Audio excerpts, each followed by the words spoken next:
Lutheran for tonight's game. Now we will continue for tonight's game.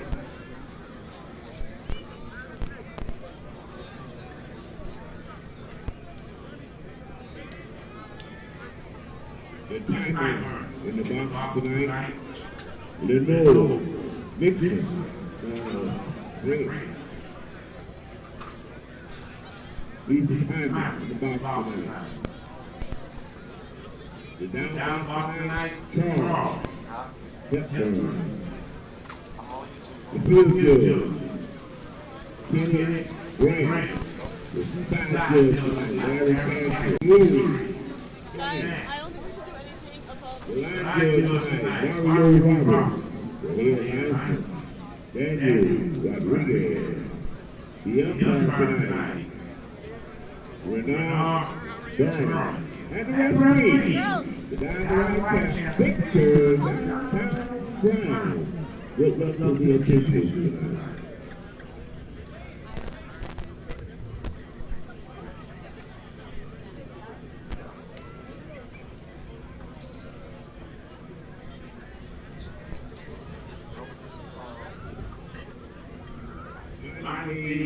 County Public Schools promote good sportsmanship among student athletes, coaches, and spectators.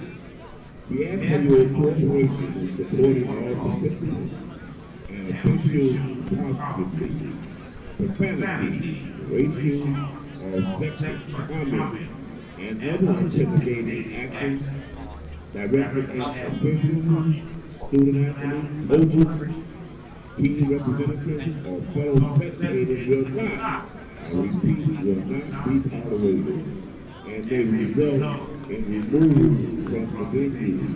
That means you will have to leave.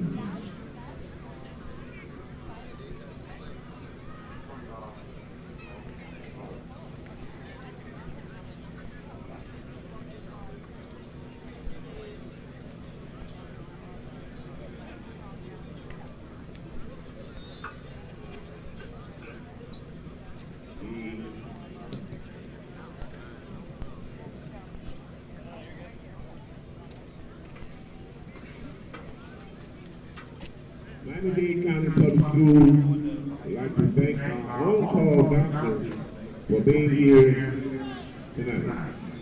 We are grateful for the exceptional care provided by Dr. Health. Your dedication to our health and well-being is truly appreciated. We'd like to thank Dr. Joseph Santoro here tonight. Anything? Hopefully you won't have that in the month. That's Dr. Joseph Santoro from Dr. Health. Appreciate you, Dr. Santoro.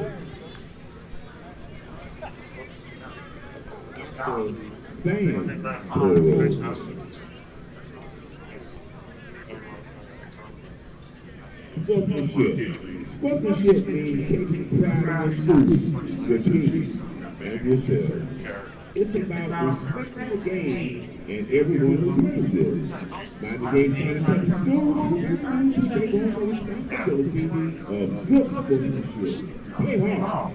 Play strong. But most of all, play fair. Play hard. Play strong. But most of all, play fair.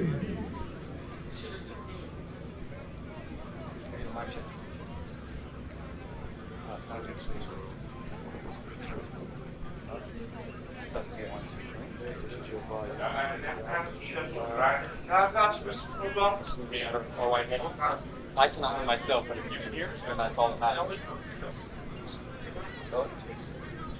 Hello, everyone. Welcome to today's broadcast. Oh, hello, everyone. Welcome to today's broadcast. My name is Benjamin Cure, and we are here at the Mecca Trask House Stadium for what is sure to be a beautiful evening of football after a really stormy day here in South Florida, but it looks like things have cleared up just in time for the season opener for Miami Northwestern, and what is sure to be an excellent game here. I don't hear anything. I don't hear myself at all. I hear crowd noise. You hear me? No, I don't hear you. Okay, yeah, that's the crowd noise also. Yeah. So do we have the one that's not on? This one? And then which one is? Grab the red one from downstairs. Please. Thank you. Here, take your phone out.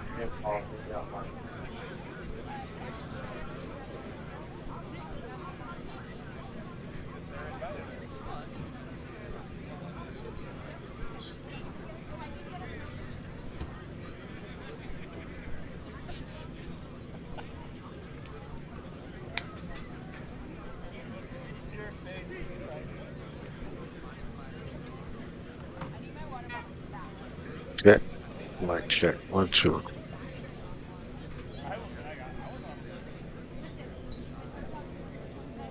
Check, check. Check, check.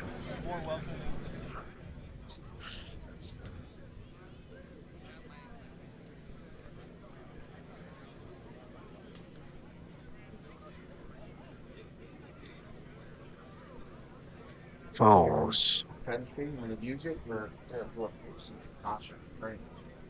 I'm honest. Check, check.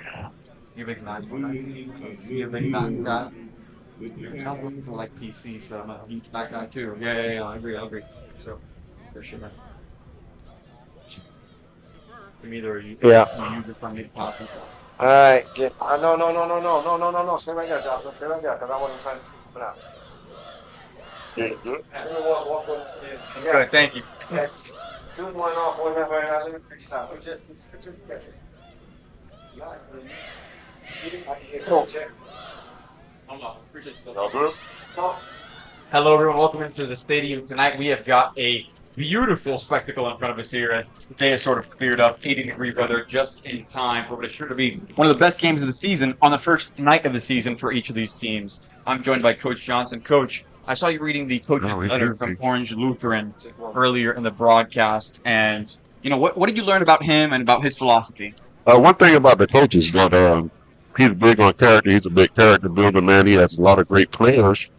And one thing I went on their page, one thing this Lutheran team does, in the weight room, they're definitely in the weight room. The guys are strong, man. Those guys are ready to compete for a national title. And we're going to see what happens because Northwestern as well is ready to compete for a national title as well.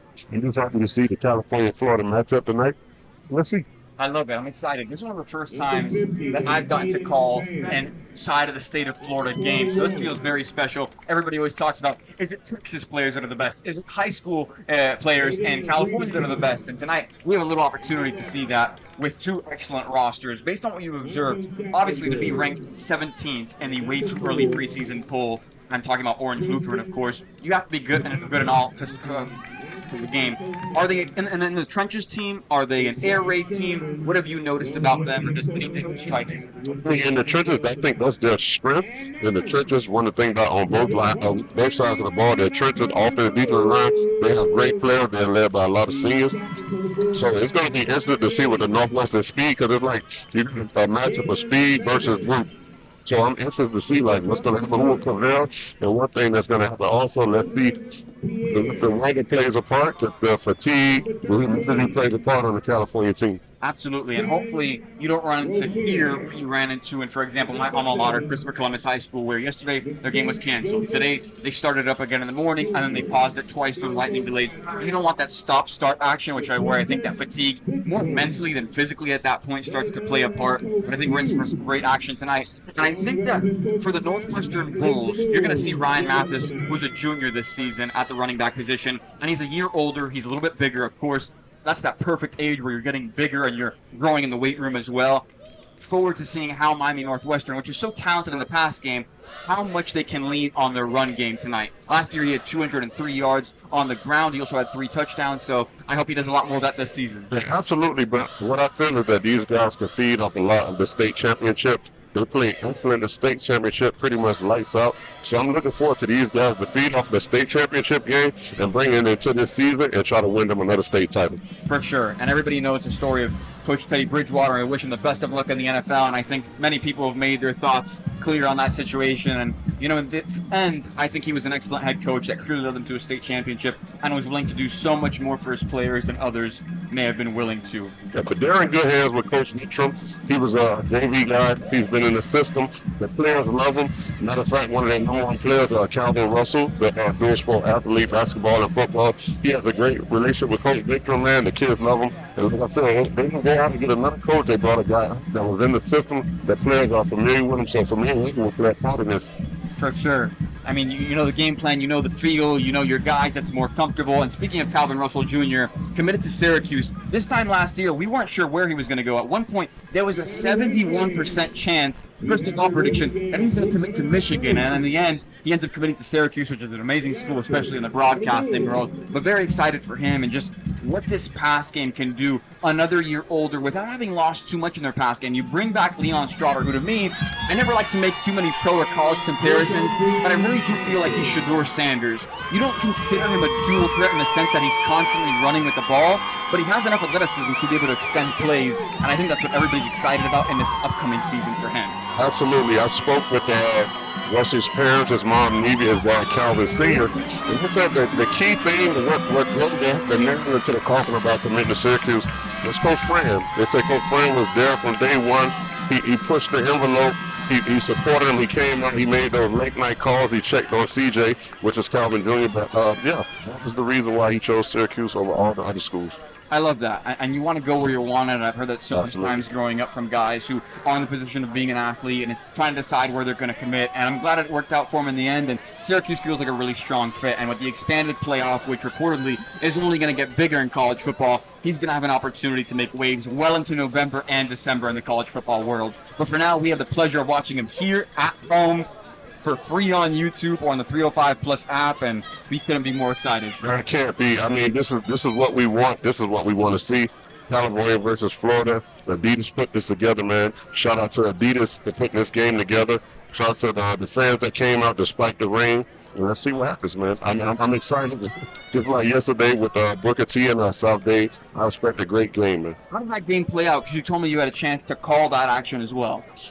Pretty good. I mean, once the rain subsided and the teams once they got the jitters out the way, like everybody settled down, and like South Bay turned out to be the better team, and they won the game and they pulled away at the end. So great game. Glad to hear.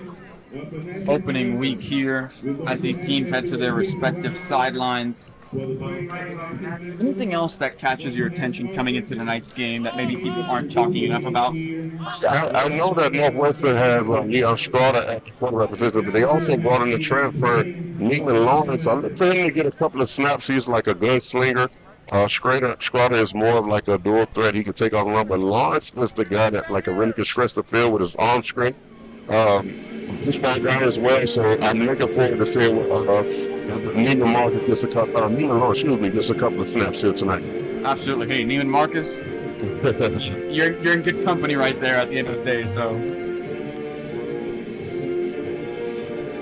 yeah, we're gonna be all right. That's gonna be just fine. Man.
I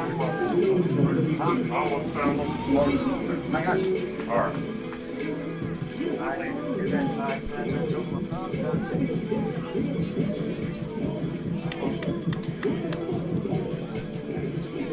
So kicking off this season and the game quite literally is Alex Lima for Miami Northwestern, who saw some action last year when their starting kicker went down. A relatively younger guy, but should be interesting to see how much his leg has grown within the year.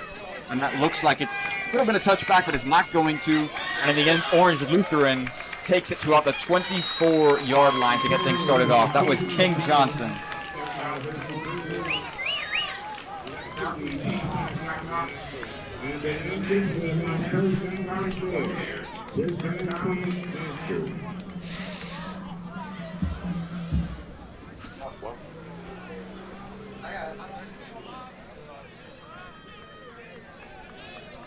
So Orange Lutheran is going to start out on offense today. Okay.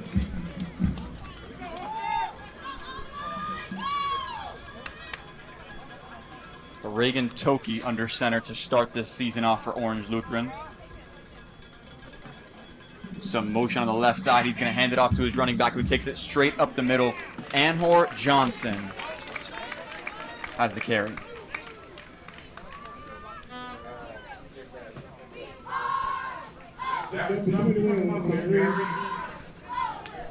And as you can see, he was stopped by big number 90, 96, for Jalen Thanis. They're looking for big things for Jalen Thanis to plug the middle, to stop the run game, to stop the Lutheran run game. Lutheran's strength is their offensive line, man. They look big up there. Yes, they do. Toki takes the snap, a handoff once more, straight up the middle, finds some room, and it's number 21 with the carry, Jay Nembhard, the 11th grade running back.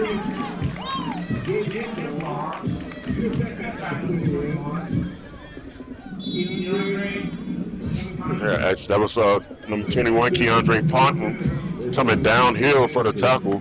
Interesting to see, man, to see how this fatigue and how this Miami weather will play a part in this game. So a lot of rain, a lot of humidity has set in. So I'm interested to see like what takes place.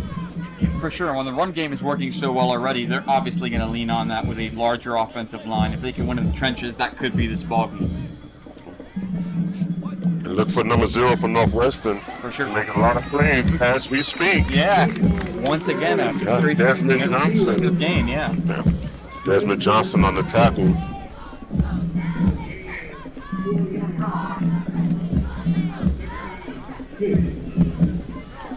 I think Northwestern's strength really is between their front seven, their down linemen, and their linebackers. The secondary has a couple of transfers in, so we'll see how these guys adjust coming from another school to playing one of these big games, because a lot of kids don't play under these lights. So we'll see what happens with the new transfers in at DB and cornerback.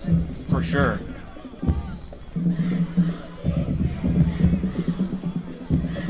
Toki takes the snap once more, drops back for the first time this game, and there's a free rusher. Miami Northwestern gets down Orange Lutheran here for the first. That was Shorty coming up. Speed rusher, senior. He beat the tackle around the corner.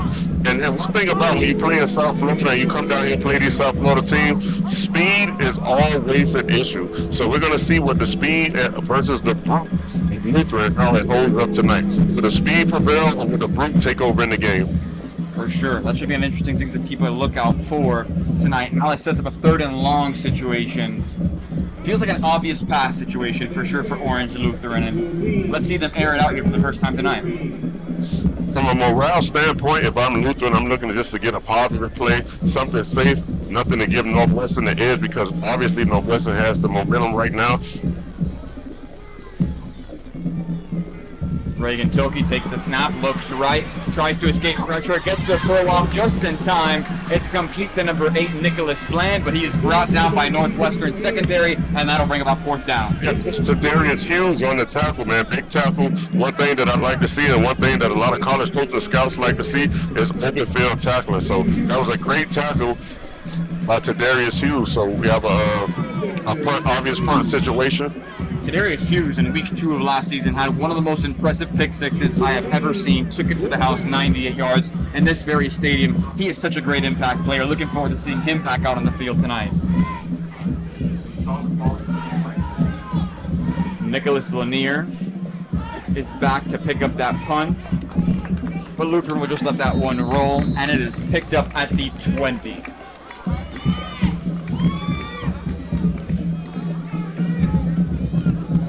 Football is not the only thing that is back. Obviously, the incredible marching bands across the state and county are in full effect as well. Some great programs out there who just make this environment so much better every single weekend. Yes, it does. A lot of teams lean on their bands to get hype. A lot of teams lean on their bands for enthusiasm and like an extra punch from the crowd.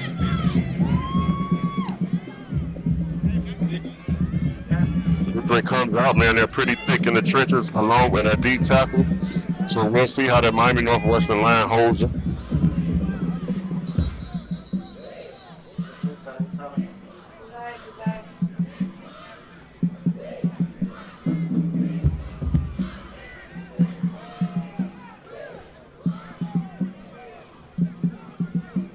Calvin Russell Jr. is going to exit to the sideline there. Looks like there might have been a uniform malfunction. Yeah, you know these kids, man, they like to look cute, like to look sporty. So, yeah, his pants were apparently above the knees. So, yeah, that's a no-no in high school football. So he knows better. He's a senior. So looking forward for him to get back into the game real soon. Nick St. Joseph Jr. as well. And in the end, they'll just call a timeout to get things settled here. And with our first timeout of the game, we're going to call a timeout up here in the booth. We'll be right back on the other side of this quick commercial break.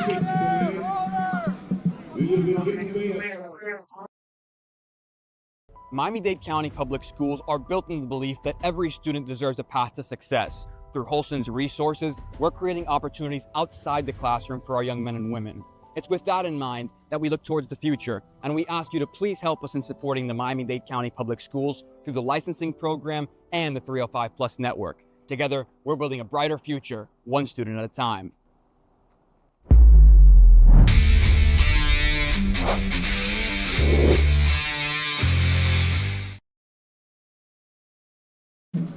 Back to this ball game here at the Mecca Traz Powell Stadium. Leon Straughter has yet to throw his first snap, but we could not be more excited to see Miami Northwestern now on the offensive side of the football here. We've got some people up here in the booth making predictions as to maybe Miami Northwestern taking it over the top on the first play. Straughter takes a snap, drops back, looks to his right, fires it over to number 7, Nick St. Joseph Jr., who breaks free, and it's good for a first down and then some. And the air raid is already beginning tonight. Yeah, one thing about South Florida football and these South Florida teams like Miami Northwestern, Miami Central, Booker T, the thing that the crowd wants to see and what's get everybody going is the bloomer, which is an over-the-top touchdown. The kids love bloomer. When you use the bloomer, that means somebody scored. So I'm anxious to see that tonight. I'm anxious to see how Lutheran responds to sticking the speed. And once I said it's like a brute versus speed, so I'm anxious to see how Lutheran will deal with the speed of Miami Northwestern. For sure, and they're also a tough team because not just the speed, but clearly being able to break contact and break through it and continue these plays is going to be the key here. Straughter drops back, looks to his left, fires it off. Nick St. Joseph Jr. almost makes a one-handed grab. He puts two hands on that, or he's able to get two hands on that. It's probably a catch downfield. It went too long. I don't think Straughter really had his feet set on that play. The one thing about Straughter, he's an accurate passer. When he has his feet set and he knows where he's going with the ball, he's very accurate. So I think right now, once the jitters settle down and everybody gets their feet wet and gets comfortable, I think that's the type of pass that will be completed because it was wide. For sure. And Straughter clearly, accuracy is one of his strengths in both of our opinions. 66% completion percentage last season. We'll look to improve on that this year.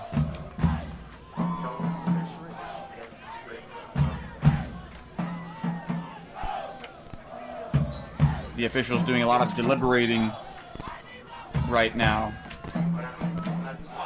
Hey, we may have a clock issue, baby, because I've seen a couple people pointing at the clock. The Jumbotron, so I would assume it has to do with either the clock or the display itself. So they just reset the clock to 7:02 on the screen.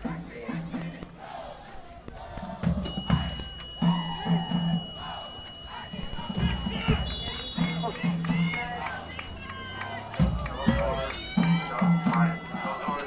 it up and wide. Keep it up and wide. There you go.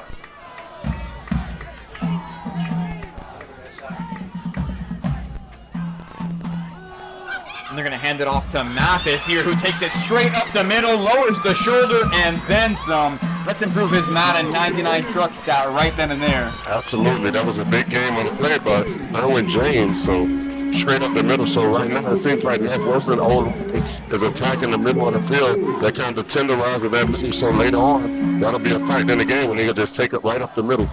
They're running exactly at the linebackers.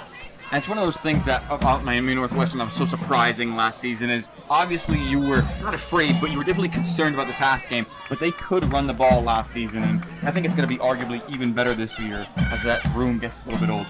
Absolutely. That's one thing I like to see, man. I like to see a lot of these guys take the air out of the ball and run the ball just a little more. Establish the run game, tenderize the middle.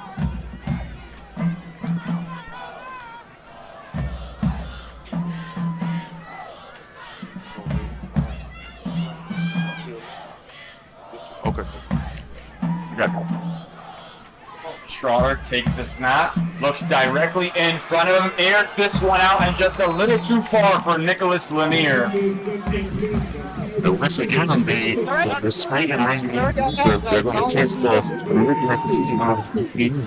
So each guy is a little round that ball. We'll see if they know. So this Schroeder just with the disconnect. They're excited here. They're looking forward to what is sure to be a great season. And on second down, there will be a timeout on the field. And with that, a commercial break of our own. We'll see you right back here on the other side.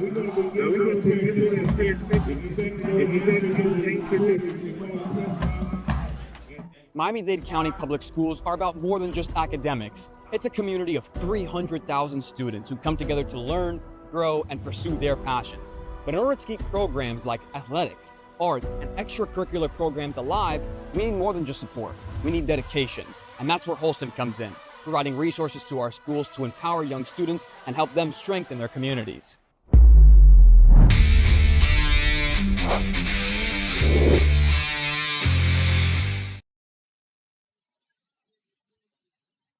And welcome back into today's broadcast. In case you're just tuning in, luckily you haven't missed anything just yet. We've got about 6 minutes down here in the first quarter. Score is 0-0. But Miami Northwestern, we're at the 50-yard line within striking distance of the end zone, as we saw just a little bit overthrown in the previous play. Otherwise, it would have been a touchdown for Nick St. Joseph Jr.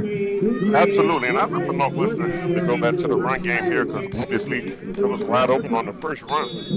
Like I said earlier, I like to see a lot of these teams like taking air of the ball and use the big offensive line and use it to your strength and wear the defense down, so to speak. So later on in the game, that you can really establish the run game, you really go up top. Schroeder hands it off to Erwin James, who takes it straight up the middle. Looks like it's just good for another first down and a fresh set of downs right there. Absolutely. As you see, Northwestern's offensive line, they're getting a good push early in the game. So it's going to be interesting to see because, as you can see, the Lutheran front four, they're a pretty stout group of guys. So we're going to see, who will command the lead, who will command the up front in this game. So. With a fresh set of downs, Leon Schroeder and the Bulls are right within striking distance once again with what is truly one of the most elite wide receiver corps in the last few years and South Florida in general. Absolutely. We're getting close to Calvin Russell time. Okay, as we speak. As we speak, right there. Takes it over to the left sideline. A nice gain there. Not enough for a first down, but certainly puts them within striking distance. Yes, absolutely. Just let them know, I'm here. Don't forget about me. I'm definitely here. So around this area of the field, you can look for Johnson in the slot. On the outside, looking for mismatches, smaller DBs, as he can exploit those mismatches going up the middle of the field. So. For sure. He's one of the most multifaceted and talented players in South Florida football right now. He had 2 rushing touchdowns last season as well. So he's in striking distance anywhere on the field between the hashes. Right now they have him lined up to the right side of the offense on the boundary side of the field. Marquez Fleming now in at that running back spot to the left of Strotter. Strotter looks left, fires left, and it's Nicholas Lanier who comes down with the football. Enough for a first down, and they're moving the chains once more. That was a great catch by Nicholas Lanier. He had his hands out. He was ready to receive the ball. And one thing that I love to see from wide receivers is their hands out, ready to receive the ball. Everybody on the field right now at wide receivers should expect the ball. They should want the ball on any given play, and especially in this area of the field. Everybody should want the ball. And it really is death by 1,000 cuts because they are so talented, and I can't emphasize it enough or say it enough. I mean, really anybody can score on this offense, including some of the unfamiliar running backs who we didn't see a lot last season. Strotter's going to hand it off. And he is swallowed up at the line of scrimmage. Orange Lutheran's first big-time stop here on this drive. Absolutely. Number 14, Marquez Fleming, which people don't really know. That's the little brother of Tutu Atwell, the former Miami Northwestern great, and went on to Louisville and now he's with the Los Angeles Rams. But that's Tutu Atwell's little brother, Marquez Fleming, a.k.a. Pootie.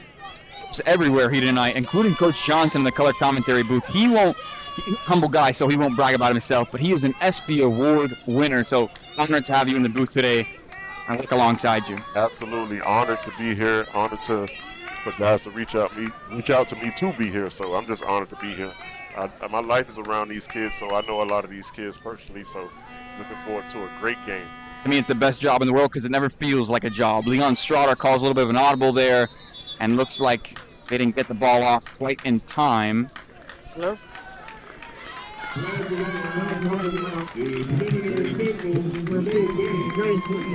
And so that'll move things 5 yards back.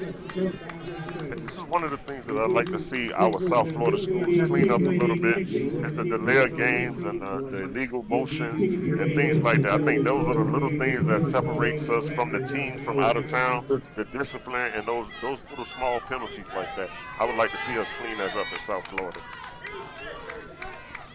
Strotter doesn't change the play this time, looks left, fires left, and Nick St. Joseph Jr. comes down with it on the left side of the field. That'll bring about third down.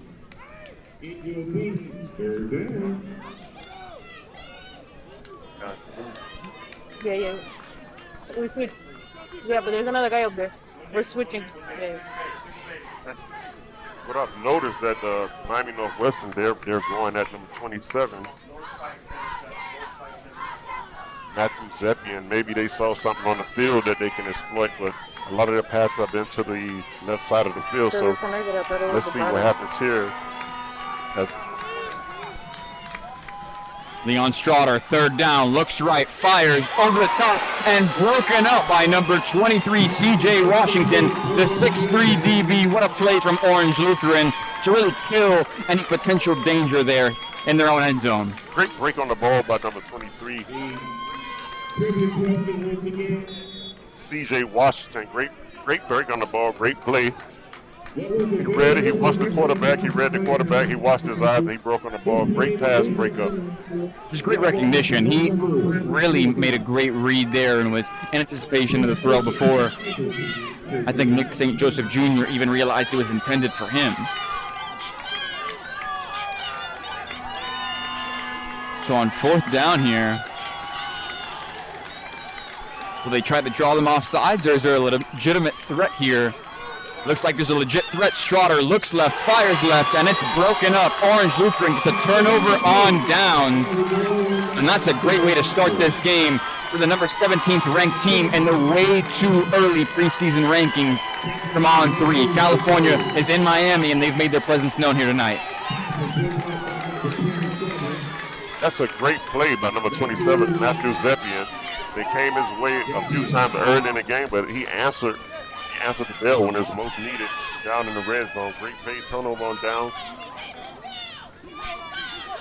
And I just wondered the moment you said it, I was like, I've noticed that as well, and I'm not sure why they would want to go out him. He's no scrub. He's an 11th grader. He's an upperclassman. He's 180 pounds. He's 6'1". So not exactly an easy target if you're looking for easy pickings. Something's tricking ball up their ass. Let's go. But in any game, any chess match, you want to go after the other team's best player to see how he responds to that adversity, because everybody doesn't get to play on this stage. For sure. Pilkey fires over to the left, and he's got a man wide open with one man to beat, and ultimately he's brought down Raymond Velasquez, the 9th grade wide receiver, a true freshman, with the catch.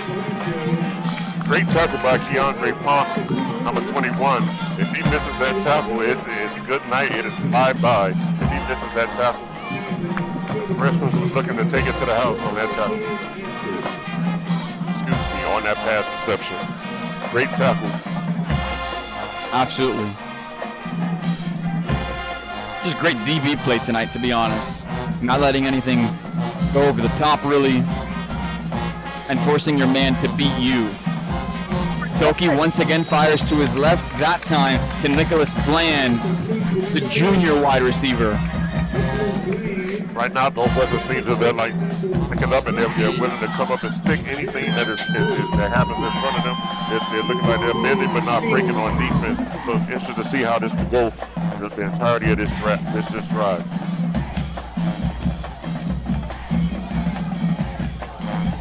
Some of the biggest contributors on that Northwestern defensive line are back this season. Jamel Bonica, Roderick McFadden, Jalen Thonis, as you had mentioned. You know, all in contributing. 4 tackles last season, 7 tackles. Obviously McFadden with 46 tackles last season for this team. And Orange Lutheran takes it right up the middle there for a fresh set of downs. Great play calls. They're mixing in the pass with the run. They're going to tenderize that middle just as well. Yeah, not too many halfback option swings here. Like, neither team is afraid to take it straight up the middle and force the opposing defensive line to really make their presence known against what each of them believes is a superior offensive line. And we've seen that a few times tonight, certainly, but definitely more so from Orange Lutheran.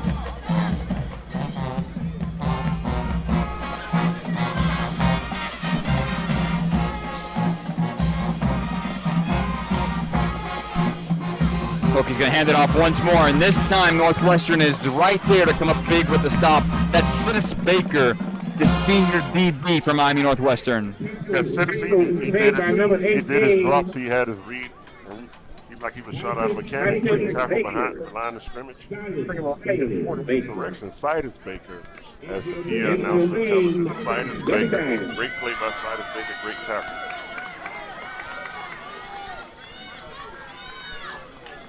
Looks like Orange Lutheran is really spreading this one out here. And it's going to bring about the end of the quarter as they head to their respective sidelines. And, you know, obviously a great first quarter here. I think really shows that neither team is taking the other for granted. Everybody did their homework. Everybody watched film. We'll have more on the other side of this quick commercial break.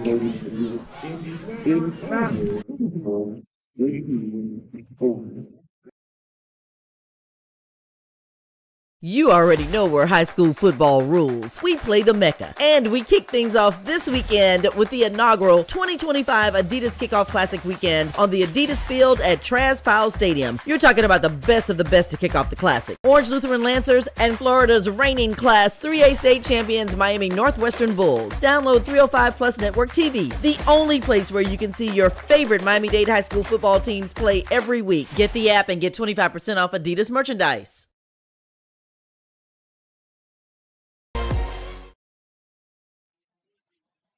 Welcome back to the action here at the Mecca Travis Powell Stadium. I'm Benjamin Cure, joined by Coach Johnson on the call here for the 305 Plus Network. Coming to you at the start of the second quarter in what is sure to be an excellent game between Orange Lutheran, out of town from California, against your own hometown Miami Northwestern Bulls. And the thing that stands out to me, man, is the size and the girth of the Lutheran offensive line. As you see, they have one of their big tackles spread at a halfback position. Toki fires over to his right, is hit after he throws, makes a man miss. Great play there from number 6, Christopher Flores, the junior wide receiver. One thing that's very important in games like this with those bubble screens and guys being spread out, they're playing like open field. You have to come up and make that secure tackle. Those type of games, especially in one-on-one situations, so we both know missed tackles lead to big plays, and big plays lead to drive So I don't know. I don't think either team wants to deal with that. And honestly, I know the score is 0-0, but it's just a testament to how great these defenses are playing here today. Absolutely, it's like the first 3-4 rounds of a heavyweight fight. Everybody feeling each other out, throwing a couple of jabs. No big punches landed yet. Toki fires once more. That went a little beyond his man, Flores. And there were some Northwestern Bulls both in front and behind that ball. So one of the first dangerous plays made offensively by Orange Lutheran. They're seeing very risk averse. Running the football, very secure way to go about things. And their passing plays have really been screens and options. Some stuff even behind the line of scrimmage, just not risking it too much in the air. And that was the first time where it felt like, we're going to turnover. Like I alluded to just now, like just a heavyweight fight or any type of fight where they're just filling each other out, throwing jabs here, throwing right hook, but no big punches landed yet. They're just filling each other out, kind of tenderizing each other for later action. So. And now Miami Northwestern will be in a position here, and Nick St. Joseph Jr. is just going to have that as a fair catch, and that'll start off Miami Northwestern's second drive of the game around the 28-yard line.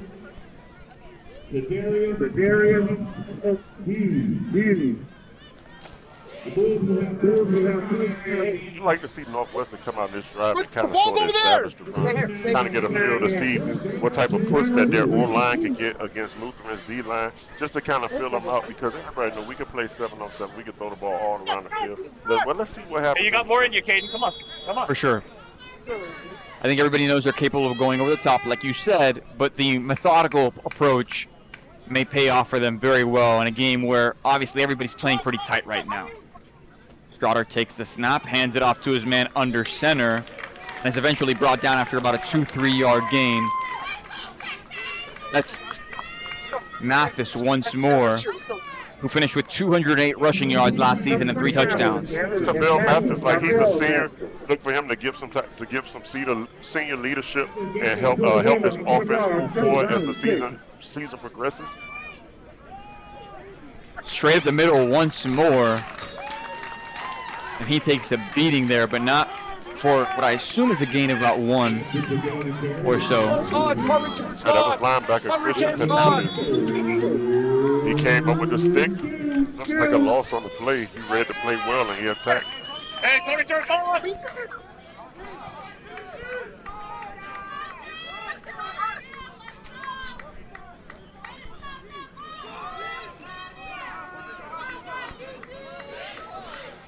Third down here. Can't help but wonder if they're going to attempt to take things into the air here. Number 3, Ryan Mathis at running back.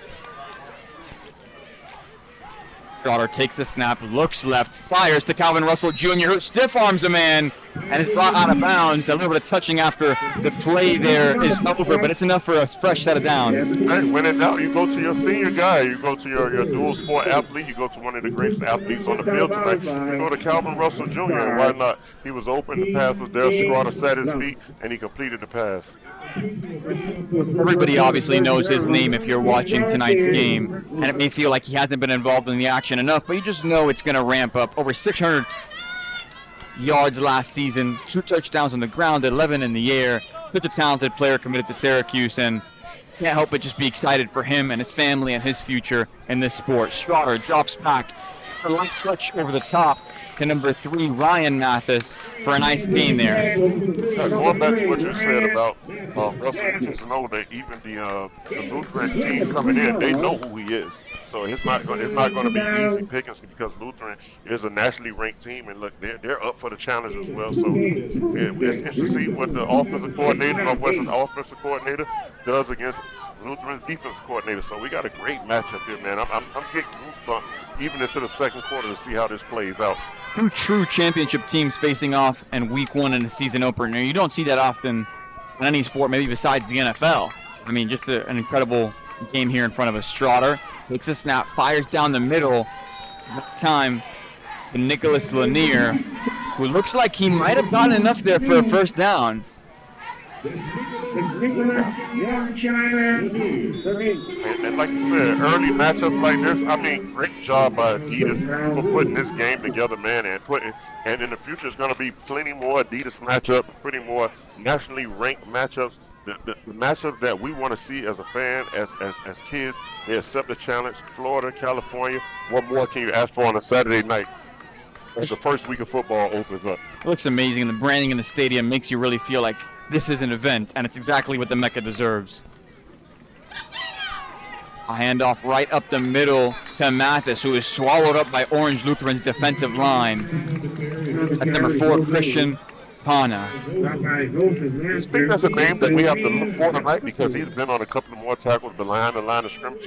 He's taking his read, and it looks like he's very comfortable with seeing what he's seeing, reading the guards perhaps, and he's shooting the gaps, and he's able to make the play behind the line of scrimmage. And you know, the offensive lines have just gotten so much smarter as time has gone on, especially in high school football. It's amazing. The pulling, there really is a true scheme to it in a way that I don't think high school football was familiar with just a few years ago. And it's a testament to the coaches that are here now on the sidelines. Some former players that come back to their high schools and give their knowledge of collegiate play and maybe even NFL play. Great testament to these guys, man. We appreciate it. And that's what it's all about, man. That's how you get great coaching, former players, former alumni that take pride in their school. That's what we want to see, man. Great coaching on both sides of the ball. I'm looking, this game is just getting started. Two championship teams with excellent defenses and offenses that have really shown you so much variety. None of these teams are one-dimensional here tonight. I mean, you've seen even Orange Lutheran get involved in the passing game tonight, which is not, per se, their strongest suit. We've talked about them in the trenches and how great they are in the run game, but remember what I told you, man. I went on Lutheran's page. I did my research. Those guys are definitely in the weight room, and those guys are definitely up for the challenge. Strotter takes the snap on 3rd and long, fires it over to Nick St. Joseph Jr., who is wrestled down shy of the first down, and Orange Lutheran comes up with a big stop there on 3rd down. That was King Brocker Keesley on the tackle. I'm pretty sure King Brocker will have his hands full tonight with some great athletes on the outside. Number 25, King Brocker Kingsley. Someone to keep an eye on tonight.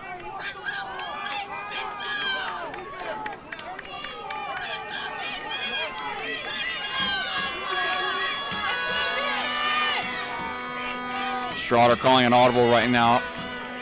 His second of the night. Takes the snap, hands it off to Erwin James, who is swallowed at the line. And the ball comes loose here. Did Orange Lutheran pick it up? And once again, Christian Panapa just making his presence known on that defensive line. Absolutely.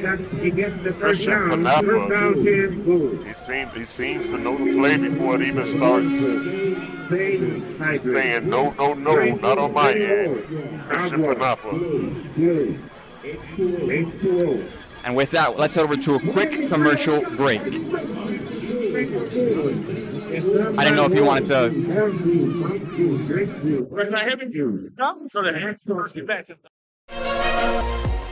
Download the 305 app for your team now. Papa coming through for Lutheran, just a big way tonight. We've been talking about him all night. Even in their media kit, Orange Lutheran talks about how he's so important to the middle of their defense. And clearly that is no overstatement on their part. Right now, Panapa is not on the field, so it lets you know that he's playing at a high level, like he's taking deep breaths, so maybe a little fatigue, like hopefully the fatigue doesn't set in like that, but Lutheran's pretty deep. A little bit of pre-snap motion here. Erwin James just to the right of Leon Strotter. In the end, he drops it to pass protection. Strotter lets it fly. Just a little far outside, intended for Nicholas Lanier. And that could have been a nice over-the-shoulder catch there in the end zone. Make pressure on one of the senior linemen, actually a 10th grader, Marcus Fakatu. defensive end, 6'7", 290 pounds.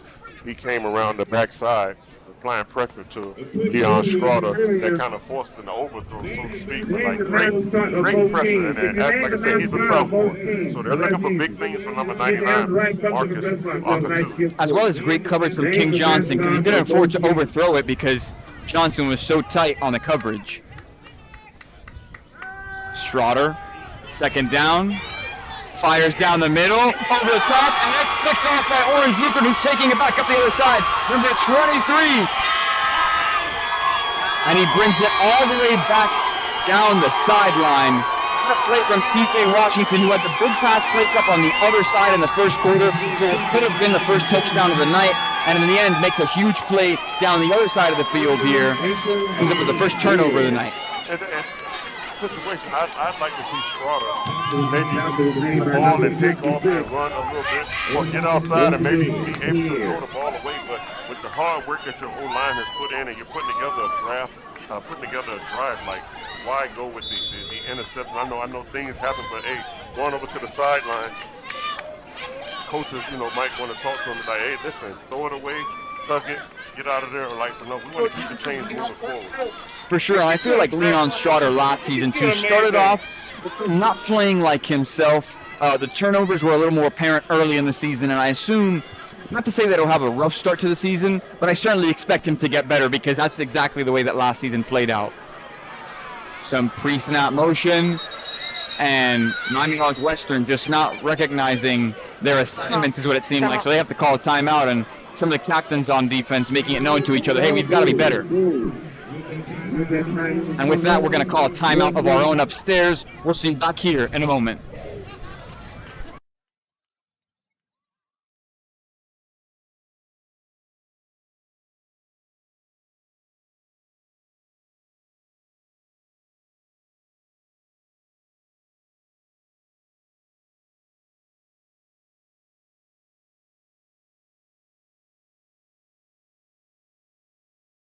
Miami 305, are you ready for game day 2K25? Next up, Miami Central versus Miami Edison, Friday, August 29th at 3:30 p.m. at Adidas Field at Travis Powell Stadium, 11380 Northwest 27th Ave in Miami. If you can't make the game, don't miss out on watching the action. You can catch it all when you download the 305 Plus Network app. Plus, get 25% off your own Adidas gear. Watch the games live, support your school, and get discounts off Adidas merchandise. You're already a winner.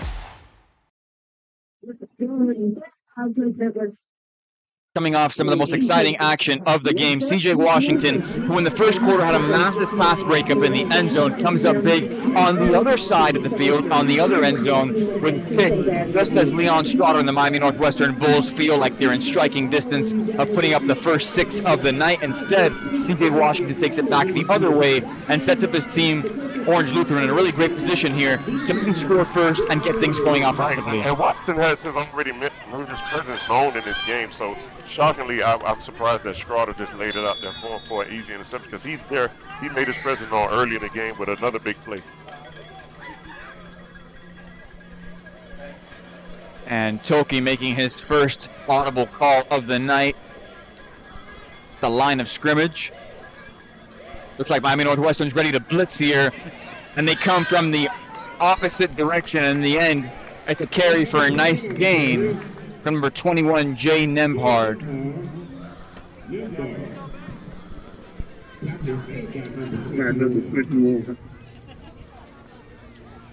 As you can see there, just a testament to how big Jay Nembhard is. He's 5'9", but the offensive line looks huge next to him. They really do. That was a great tackle coming up, number 21.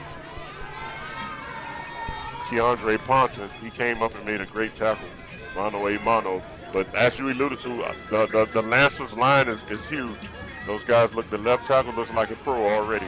Toki fires behind the line of scrimmage to the side, and it looks like it's enough for a first down. Christopher Flores once again moving the chains for this Orange Lutheran team.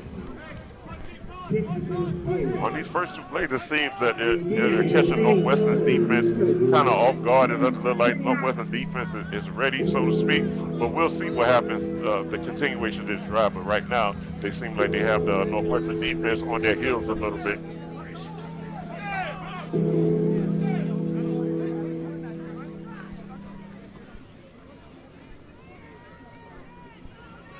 Orange Lutheran on a 3rd and short here. A person to watch out for is number 20, DB Miami Northwestern, James Briggs Jr. He's one of those guys that welcomes the challenge. And the Northwestern Bulls make their presence known there on defense. And it looks like number 95, Rodray McFadden, the heart and soul of that defense last year, who had 46 tackles, comes up big with a tackle there to force a 4th down. Absolutely, McFadden. He took his seat. He read his keys. He remained stout, and he had a tackle for loss. That's what you look for in your D tackle. A guy that size, a guy with that much stout. That's what you look for. Orange Lutheran looks to be going for it here on 4th down. They've spread their guys out big time. A little bit of pre-snap motion here, which Miami Northwestern seemingly has not adjusted well to in this drive. There's a lot of communication going on from both sides in the field right now, the defense and the offense, and in the end, it'll result in a timeout on the field. Results on a delay of game, actually. I didn't really think at this point in the game that they would actually go for it. Maybe they was looking to try to draw the Northwestern defense off sides, but maybe also they're looking to get themselves a little more punting room. So right now we're still in the early rounds of like a heavyweight bout. They're still filling each other out, man, and like you just feel at some point, any minute now, something's going to happen, something's going to break through. So we'll see what happens, man. Both teams are greatly coached, man, and both teams, you can see they're prepared because nobody is budging, so to speak. So we'll see what happens. And with big play potential all over the field, you really never know at what time it's going to come, but certainly waiting on that. And with that, we'll send you over to a quick commercial break. We'll see you right back here on the other side.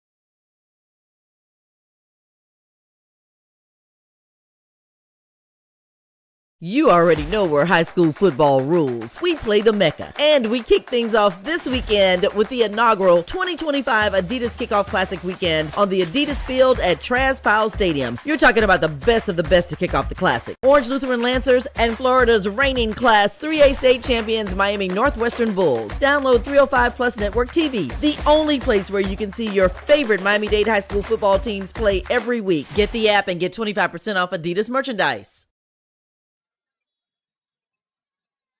Time here for a 4th down situation. Looks like Orange Lutheran is going to stunt this one, and Miami Northwestern will have their 3rd offensive opportunity here tonight. Let's begin. It's Neighbor who comes up with a good play here. For Orange Lutheran. Wow. Oh, one of their guys goes down.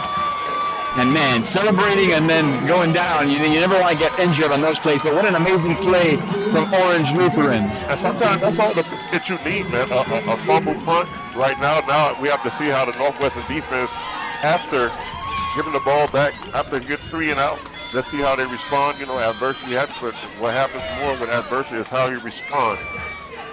Coach is going to treat that like a 50, 60-yard gain, and they're just going to start off in a better position than they previously were, and that's all there is to it. So Orange Lutheran's offense with a renewed sense of life here into red zone.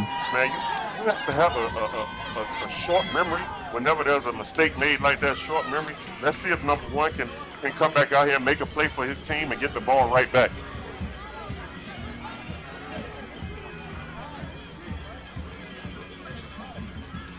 Toki takes the snap here. It's going to be handed up once more straight up the middle. And it looks like it's just enough for a 1st down. Another solid run from number 21, Jay Nemhard. Good tackle with number 20. It looks like that was James Briggs Jr. So let's see if Northwestern could get their thoughts and their faculty back in order to come up with a stop to hand the ball back over to the offense. A stop here would be big, but a score by Lutheran will be even bigger. Got to be sort of like the first standing 8 count or the first knockdown in the match. For sure, and then all of a sudden, as Lutheran, you have one of the best teams in the nation in Miami Northwestern, at least one of the most talented, on their heels at a season opener. You don't want to count their chickens before they hatch, but certainly seems like that could play out right here, right now. Nemhard takes it straight to the middle and is swallowed by the defensive line. And right there, you see the stout D lineman, the D tackle, the senior, Rupert McFadden, right there, remaining stout and coming up with a play for his Miami Northwestern team. McFadden's been all over the place tonight whenever they need him most and comes up with another huge stop there. To be able to get out of here with just giving up 3 points and even a turnover will be huge. So let's see how the Miami Northwestern defense responds. Absolutely. Field position is what will win these games that are tight, and you know, Miami Northwestern did lose out on what is excellent field position. But if they can get out of here, like you said, I consider that a win in my book. Toki throws it straight into the middle of a congested presence there on the line of scrimmage, and it's batted down, and there's a flag as well. Just to see what the flag here is. The officials deliberating over that right now.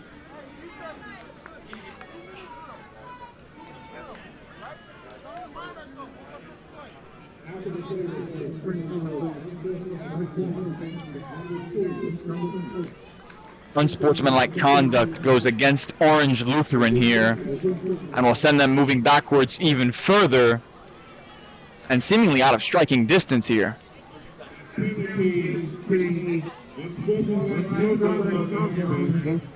they don't play about unsportsmanlike conduct in high school football, and look at how far it goes back. It's position on the field that your team has worked so hard to get you the great field position.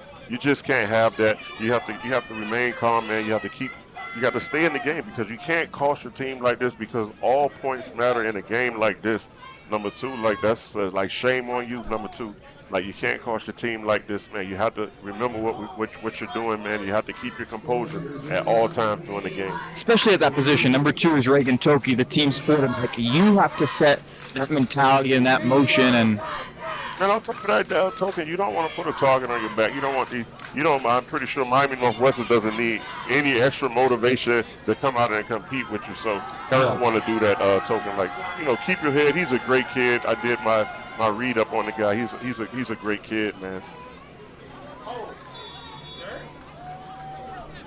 Junior quarterback, man, and they're looking for great things for him, and definitely that's not something that you expect out of your leader. So I'm pretty sure he'll be able to at some point atone for that mistake in the game. But like I said, you just can't have that, man. You have to understand where you're at on the field and how hard your O-line is working and your defense working just to give you that ball in such great position. An amazing offensive line. 7 guys on that offensive line have offers at the next level, and that is just a testament to the offensive line they've built in the weight room and just over time. Great player development.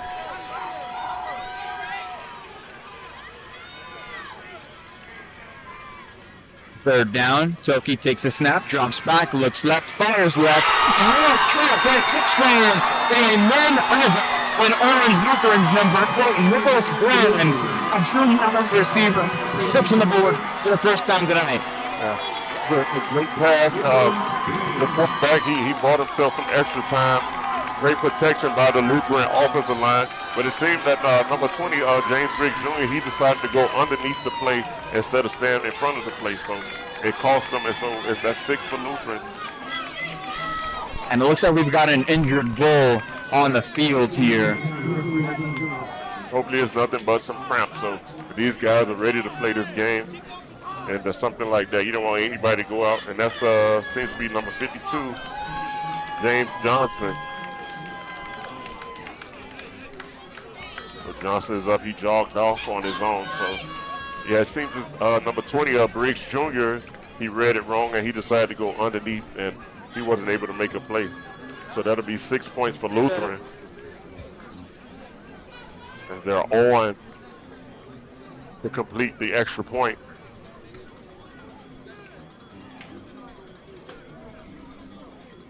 Court McCure, the kicker for Orange Lutheran, who will look to send this extra point through the uprights.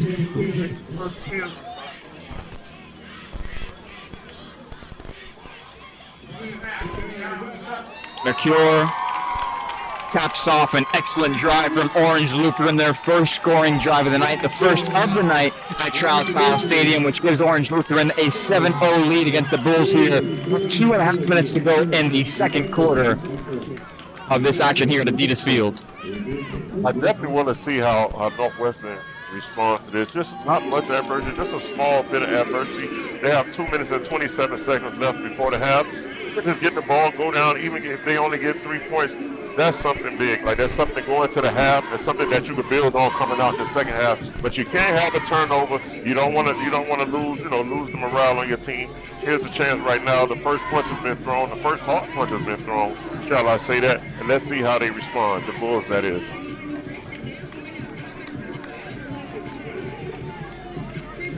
Nicholas Lanier heading back out onto the field, potentially receive this kickoff. And that's the thing, man, with these South Florida teams, man, it'll happen just that fast. With the speed and any missed block or missed tackle, they'll be right back in the game. But I really want to see how Miami Northwestern responds to the first big punch landing. And we're going to see how the Lutheran defense comes out. I think it feels a little extra tense just because it was such a back and forth game and it has been so close so far. But at the end of the day, it was the second quarter. There still are 2.5 minutes left, and it still is a one-possession game.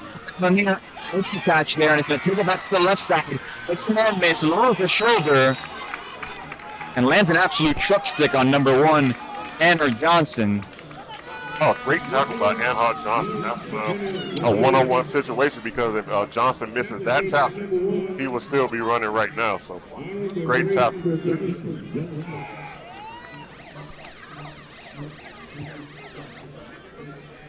2:20 to go here in the second quarter. Plenty of time on the clock, man. Put together a great job. Even if you're going to get 3 points walk away or something, get something out of positive, something to build on going into the second half. I'd love to see some methodical football here. Really run the ball. Get yourself in a great 2nd and 6 position, 3rd and 4, and then maybe bring out the pass plays if even necessary at that point. We know you have the home run speed. Been pretty successful putting the ball in. That looks like Neiman Lawrence is in the game. And Lawrence is wrestled down to the ground.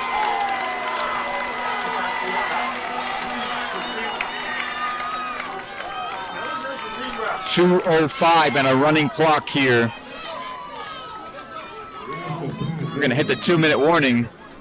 And Lawrence clearly, I wonder if they're looking for some of that home run, not necessarily speed, but what he can bring with his arm.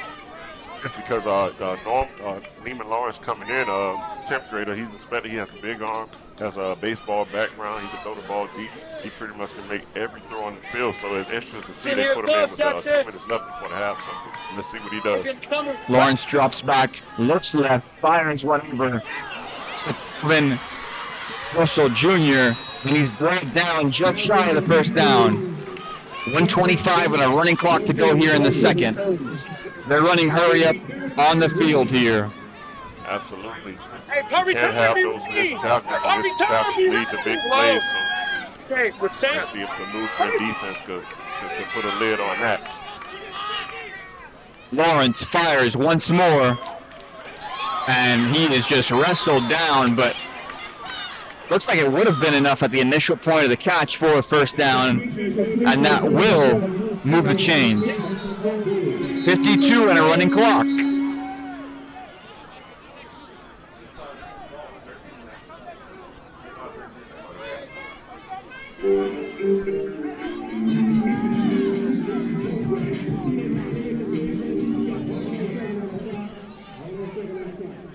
.101 here as the clock stops with a timeout. You ready to get to that kid? And to stop the clock, that's crazy. 11 crazy. seconds back on the clock.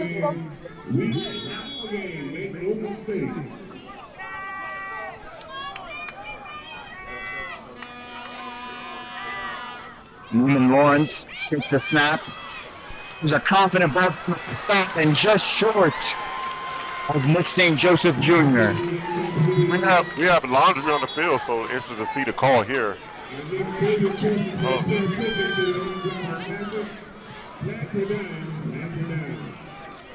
Looks like there's going to be a roughing the passer call on the field here. And that will give the Bulls a lifeline. And the chains are moving right now. So now Neiman, who according to Coach Johnson has an excellent arm, is well within striking distance of the end zone here with one of the most elite wide receiver corps in the state of Florida in several years. I mean, truly within striking distance here. Don't close your eyes just yet. Absolutely. And I think it's a bad mental lapse on the Lutheran's defensive part to get a roughing the passer at this point in the field, at this point in the game, when your defense had been playing good. You know, it's unfortunate, but it happens. You know, you got to put it behind you, and this is how they move forward. But they definitely gave Lawrence a lifeline, definitely. Let's see how Lawrence capitalizes on this. Absolutely a fresh set of downs here. The Bulls spread out on offense here. Lawrence moves up in the pocket to evade pressure. Decides to use his legs, picks up a first down and then some, slides down. But not before picking up a first down. And the clock stops at 42 seconds. Once again, we have laundry on the field. Great escapability by Lawrence, something that he's not necessarily known for. He's more known for his arm than his feet, but great escapability on behalf of Lawrence. But we have laundry on the field. And the officials really not.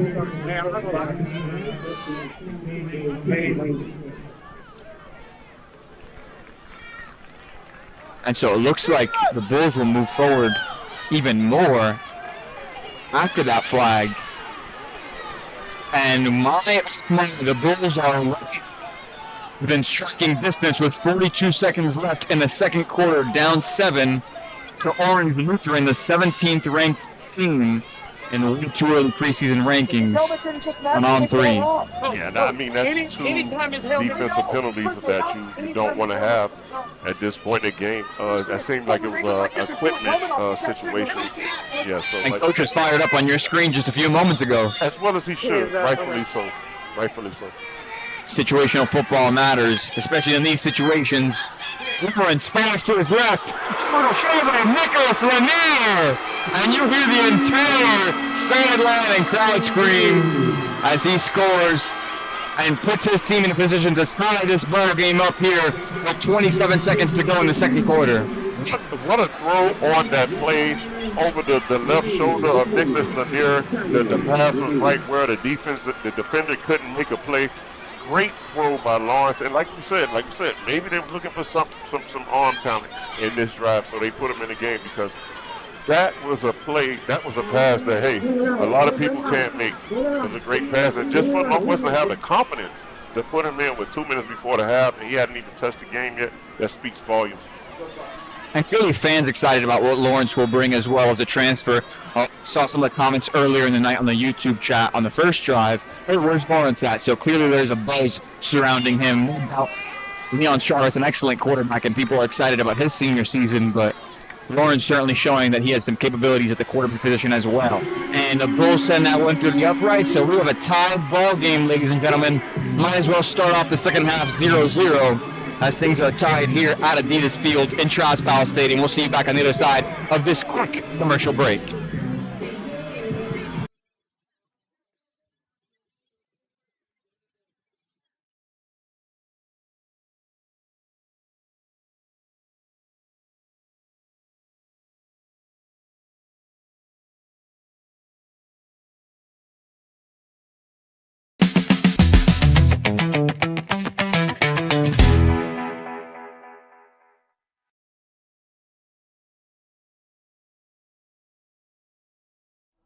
Miami-Dade County Public Schools are about more than just academics. It's a community of 300,000 students who come together to learn, grow, and pursue their passions. But in order to keep programs like athletics, arts, and extracurricular programs alive, we need more than just support.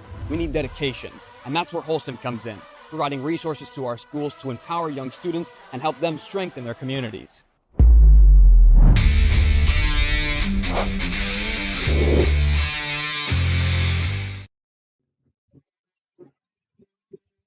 Adidas Field here at the Mecca.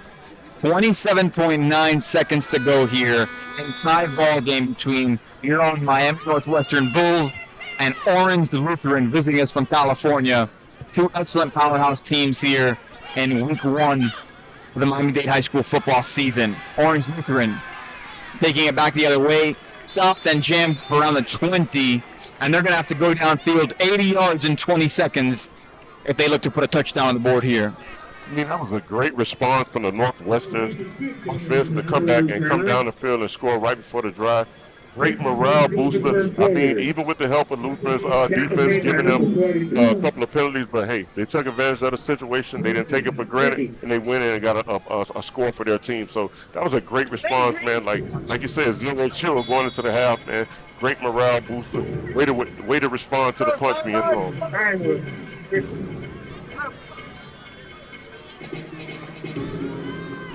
Most important thing, like games like this, man, you want to get out of the game before the half, man, clean. Like a clean half, no injuries, no penalties. Let's go into the locker room, regroup, and get ready for the second half. The QB Neo comes in just Absolutely. as we talk about moving this thing safe. I think we both agree that's the right approach from Orange Lutheran.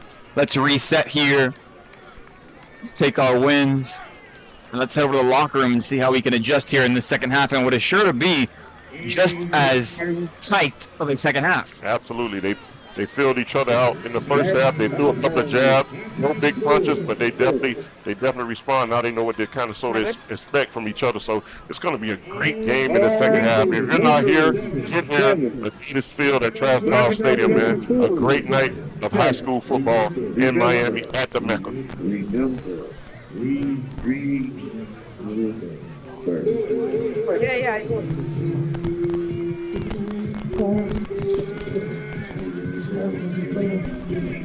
So as we conclude the action here in the first half, we're going to send you over a quick commercial break. And on the other side, you'll see some great performances from each of the marching bands and cheer teams from your respective teams. We'll see you back on the other side of that.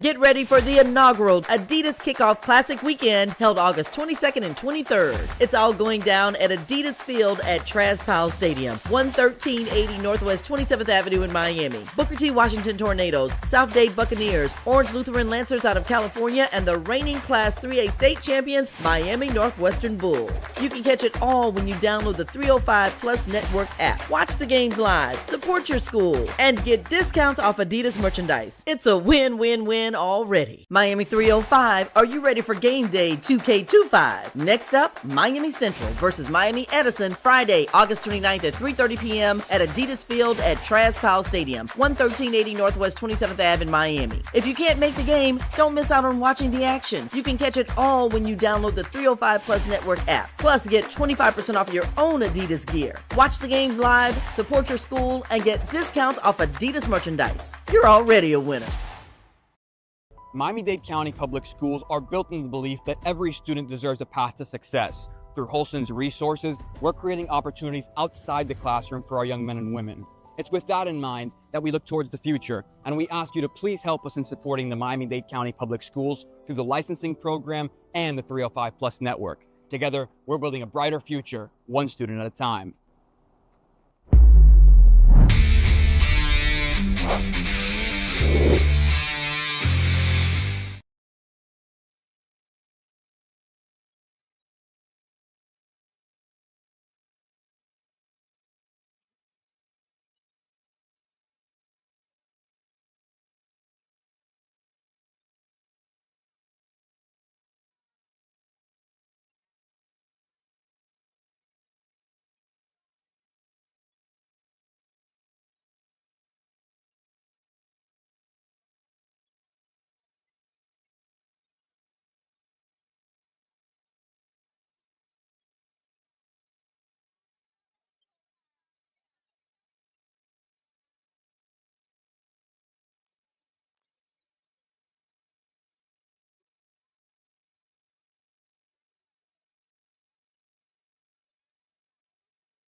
Northwestern goal was back in the 40. Let's hear it. Let's hear the Northwestern versus Bengals.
Yeah.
Daryl Holthoff. Some of you may know me from speaking, but I am Miami-Dade County School licensing and branding.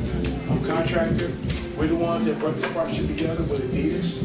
For the next 5 to 10 years, this is our permanent contract with the focus group. You get your opinions on a whole bunch of things.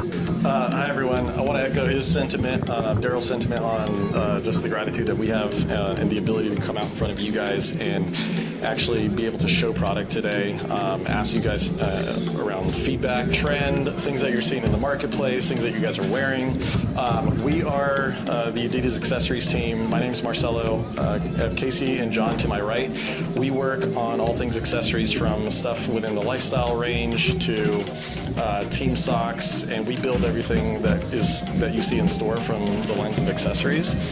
Today, we're going to ask for feedback on product, on brands that you like, on trends that you like, or people that you follow via social, etc. The one thing that we all ask is don't hold back.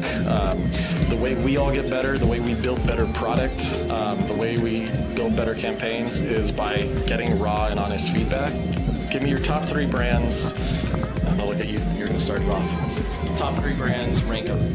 Nike, New Balance, and I don't know.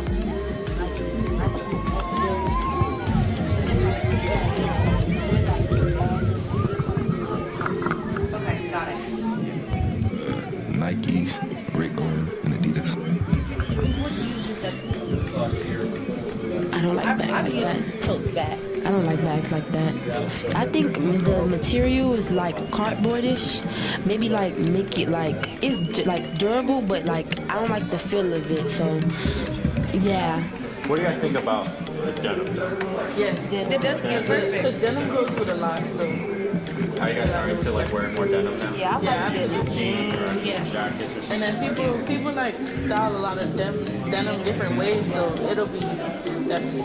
It's not so great. I would say like try to match this more with the bag. Okay, I like that comment for sure. And then what do you think about a strap? Like, does it need like? Yeah. Like, I like that. I like this. I like it like a handbag, but then it was like strap like removable strap like this. Stepping over to more like an all sport type of sock. Crew socks. That's a crew, yeah. These 2 are crew, and then this one. Sorry, that's a quarter. That's a quarter. That's a crew. Yeah, these feel kind of heavy. Yeah, like that's the older one. So this is the newer one. Yeah. Tab on the front. And then on the inside, it has a foot that just says Adi 0. So you can all of them got a flavor. Did you get 2? Maybe we could try 32. We haven't tested 32. We've only done 24. What? The cups, the standards? The standards all, yeah. The standards won't fit in no book bag. Yeah, it don't. So I have to carry it. So these are sport bags, so you guys go number 1 here. Yeah, number 2. New. This looks that's like a school book. This is a school. That's Straight from. One thing I want you guys to all come out of here feeling is 1, excited to be a part of the brand, be a part of the family, and 2, know that the feedback that you're giving us is contributing to what you're probably going to see in the marketplace in 6 months to 12 months to 18 months. So you have an impact on what we're doing. So we want to say thank you to you guys for that. Everyone to the Mecca here at Adidas Field, recently rebranded as Miami Northwestern, and the Orange Lutheran Lancers are tied 7-7 in this ball game. My name is Benjamin Cure, joined by Coach Johnson tonight on the call with the 305 Plus Network. And Coach, we've got an excellent one here tonight, a real defensive showdown. Absolutely. Both teams came out stout. Defensively, both teams, like the defense kind of set the tone on both teams, so we're going to see what happens at this point. I see the Lawrence is starting the game in the second half as well, so maybe that they saw something that we didn't see, sir, because Strada didn't play bad at all. Maybe it might be an injury or something. I hope not, though. I don't blame Miami Northwestern for that decision. You've got to go with the hot hand, and he is the one who scored with less than 2 minutes on the clock. He'll take the snap and hand it off straight up the gut there to Ryan Mathis. And number 4, once more, Christian Panapa coming up big with the stop there for Orange Lutheran.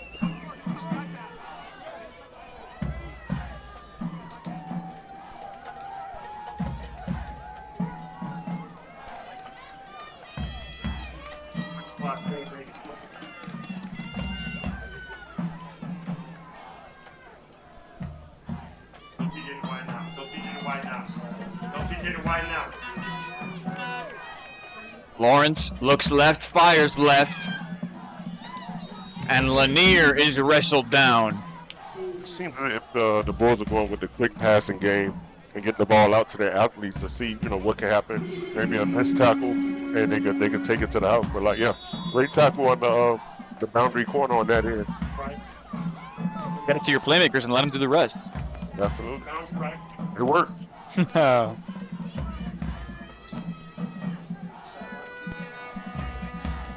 Now he's oversplit. Now he's outside. I mean, this kid. Lawrence hands it off straight up the middle. Once more, Ryan Mathis coming up big there, right up the gut. Nice gain. Not quite enough for a fresh set of downs, but certainly approaching it. But when you have one of the bigger offensive lines, man, you got to put those guys, man. And there's a flag thrown right then and there. And there's going to be a substitution on the offensive line for Miami Northwestern as well. Yeah, those are drive killers, man. False start on the offensive line, or maybe an offensive lineman move. You can't have that when you're trying to come out and make a statement in the second half. And you're in a position here where you were backpedaling just 2.5 minutes before the end of the second quarter, going into the second half, and now you have the opening drive here and a really nice opportunity to take the lead. You don't want to mess it. You don't want to be your own worst enemy. Absolutely.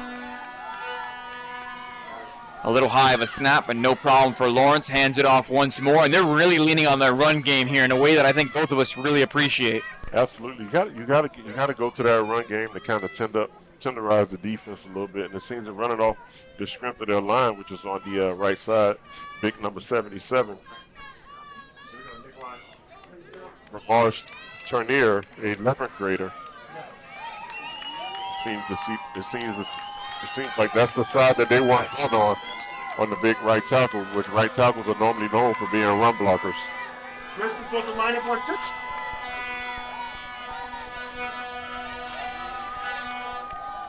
Lawrence fires right down the middle, and it just sails through Calvin Russell Jr.'s hands there. Yeah, that pass has to be completed, especially when your quarterback sat there and he stared at the blitz. He stared at the blitz coming in at him. He stayed in the pocket and he delivered a good pass. You have to make those type of catches just to help the quarterback out. You have to make those catches. For sure. I'm pretty sure he'll go right back to Russell again. So. I have no doubt. Even with as great of a talent as they have in that wide receiver core, you have no choice but to. You have to help your quarterback out on plays like that. Like I said, he stared the blitz down and came right at him. He still delivered the pass. Lawrence drops back multiple steps, ends up being complete to the offensive lineman, and he's going to end up being an ineligible receiver. The flag goes down, and we're when the big men start making plays. But I wonder if they checked in. Yeah. I don't think so. Yeah. You know, see, number 56 is making receptions often. So interesting to see what they call this. Did he check in or, So what is it? 4th and 15? Or 30?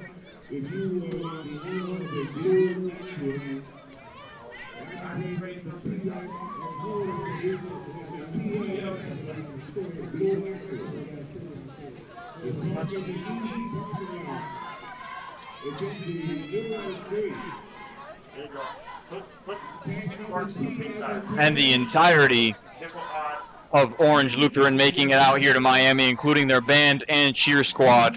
Clearly a family affair, as the entire team has really traveled well, including the fans themselves. I mean, considering it's a high school game, as big as high school football is in South Florida and California, impressive crowd, especially on the away side. Yes, it is. Especially with the bad weather, could have easily ran people away. But that just shows you the amount of support that both schools have. Come out to support these guys on Saturday night. And we had bad weather earlier, a couple of hurricane warnings, but everybody showed up to support their school and support their kids. So kudos to both schools. You'd love to see it.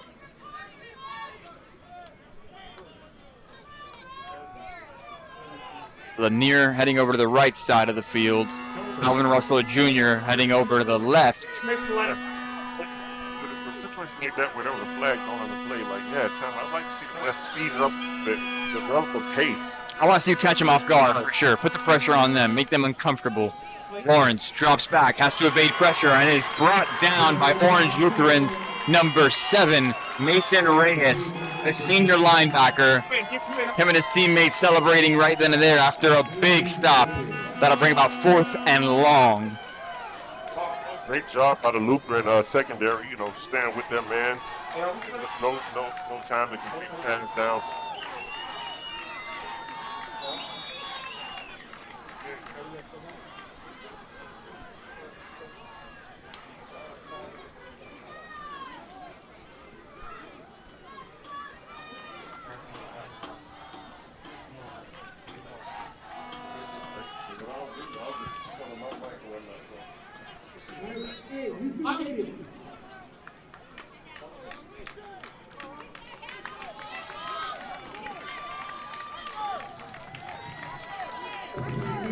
And so a 7-7 ball game here with just under 8 minutes to go in the third quarter as each team heads over their respective sidelines.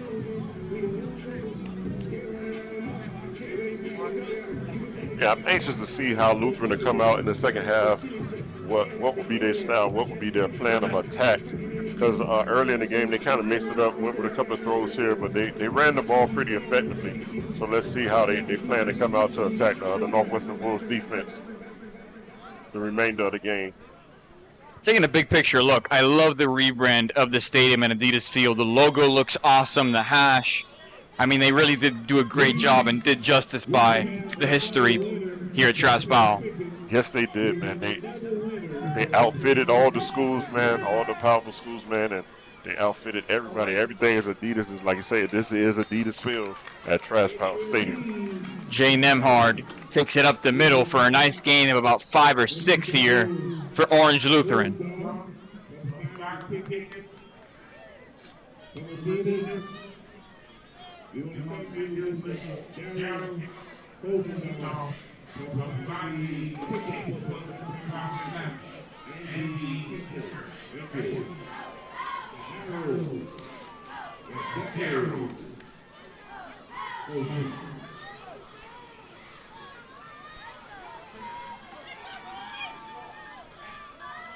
Might be a touchdown.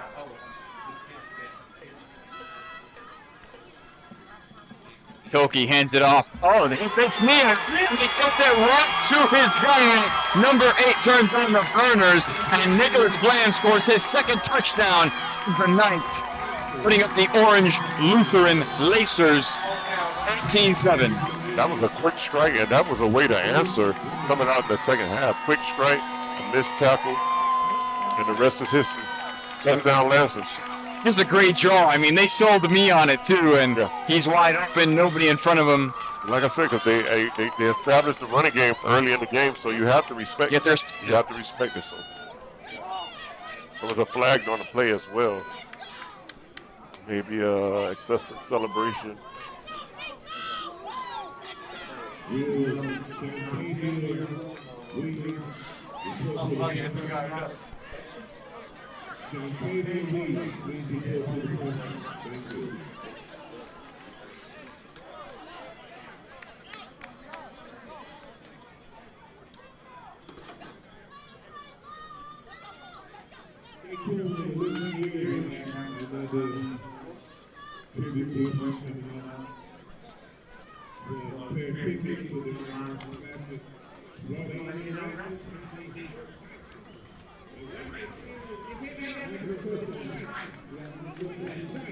A little bit of pause in the action here as we await the extra point from Orange Lutheran.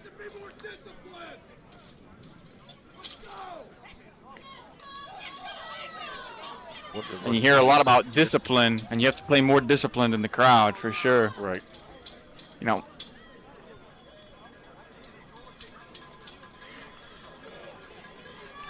And I wonder what sideline that's coming from, because I would think it would be opposing. It came from the wide side of the field, so usually it's probably coming from over there from the Miami Northwestern sideline. Gotcha. Which South Florida schools are notoriously known for having sideline warnings and things like that. That's some of the things that we definitely have to clean up along the way, especially if we plan on competing with these nationally ranked teams when they come to town.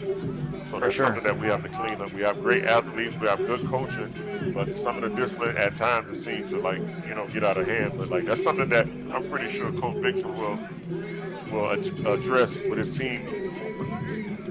And the Lancers just making their presence known here today.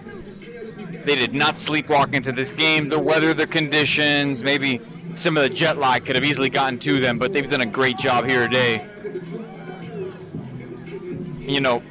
Orange Lutheran's coach, if you look a little bit about his letter and the philosophy, he's all about accountability and passion and really showing love to his players, but tough love as we've seen at times on the sidelines tonight. Very passionate with the officials. He's definitely a guy that's big on character building, and he's big. He's a God-fearing man, which is awesome as well. So it's definitely character building. He knows what it's take. He's a graduate of Orange Lutheran himself, I believe, class of '93. I'm not too sure, but yes, he's definitely an alumni of Orange Lutheran. So it's nothing better sometimes, man, than to have one of your own to come back, like I said, and coach the team. Because he knows how the orange that Lutheran bleeds. He understands the team. He understands the philosophy. He understands the goals of the school. And that's a low kickoff, and they're waiting on Miami Northwestern to make a play. Did he step out of bounds? The official's going to say yes. And so that'll be spotted at the 21-yard line. He should have let that. I think he should. He been better suited had he let it just go out of bounds. But oh, absolutely. That's where the football IQ comes into play. I mean, they have pretty good field position. They're starting at their own.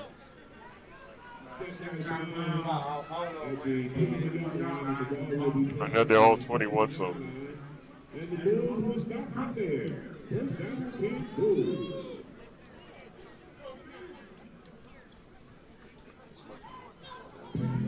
Shots and reverses.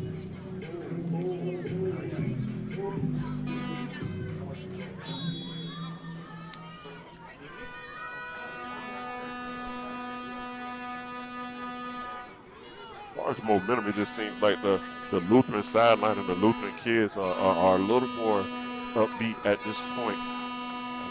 Anxious to see how Northwestern will answer this and answer that last score. Schroeder hands it off up the left sideline as the Miami Northwestern Bulls. Big time contact over there.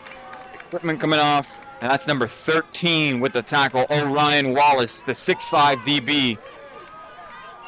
Yeah, Lawrence came in and he laid the boom.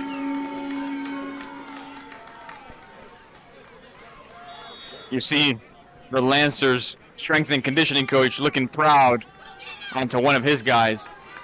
Erwin James takes it straight up the middle.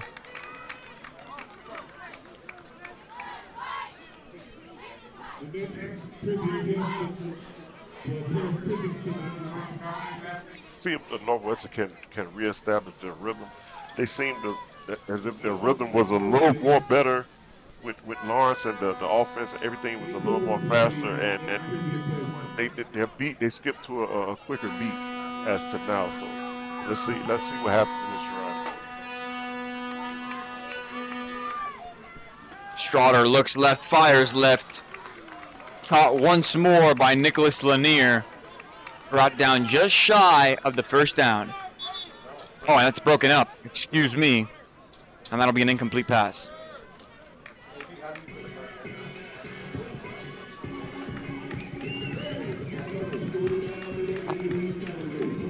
And with that water break coming into play on the field down below, we will take a break of our own upstairs. We'll see you back momentarily.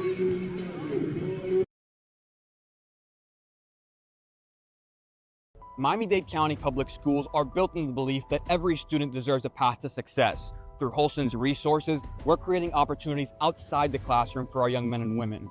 It's with that in mind that we look towards the future, and we ask you to please help us in supporting the Miami-Dade County Public Schools through the licensing program and the 305 Plus network. Together, we're building a brighter future, one student at a time.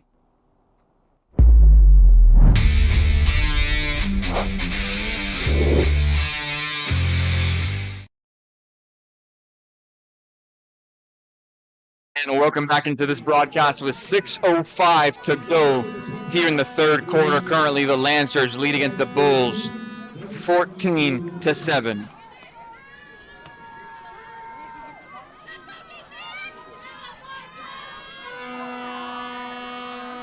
You hear the air horns in the crowd, and I assume the officials will look into that momentarily.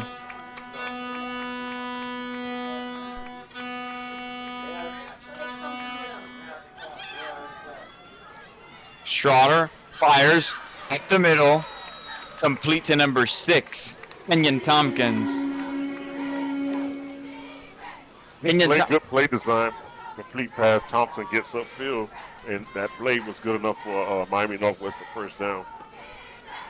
As a junior, Tompkins had 147 yards last season and 2 touchdowns.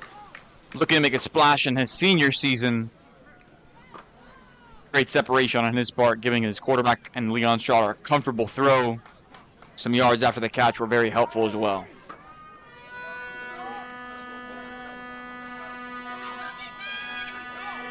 Schroeder immediately throws just a little outside, and that's not behind the line of scrimmage. So while fans may have been excited about a fumble, looked like that was in front. That's a catch that Ryan Mathis usually makes. Transfer in from Hialeah High. I had the opportunity to see him play for the last 2 seasons. Those are the catches that Mathis makes. He's a speedy guy. He's a shifty guy, especially out of the backfield. He usually takes that catch and makes a couple of guys miss, all for big gains. So maybe they come back to him, then he'll be able to. Any relation between the Mathis running back duo, or is that just a coincidence? I think it's a coincidence. I think it's more of a coincidence, but Gotcha. never could be too sure. If they were brothers, that would have been a hell of a story. Schroeder gets loose, takes it up the left sideline. Nobody in front of him.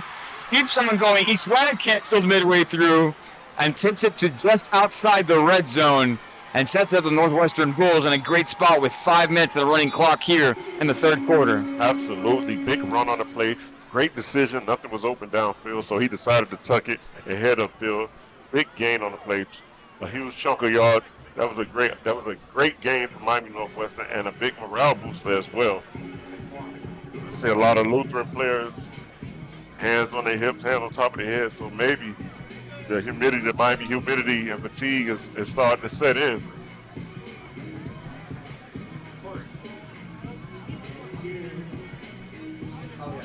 Starting to see a few players here and there cramping up, so here's the time for that. It's that Miami heat, and while they take a little bit of a break downstairs, we will take one of our own up here, and we'll see you back on the other side.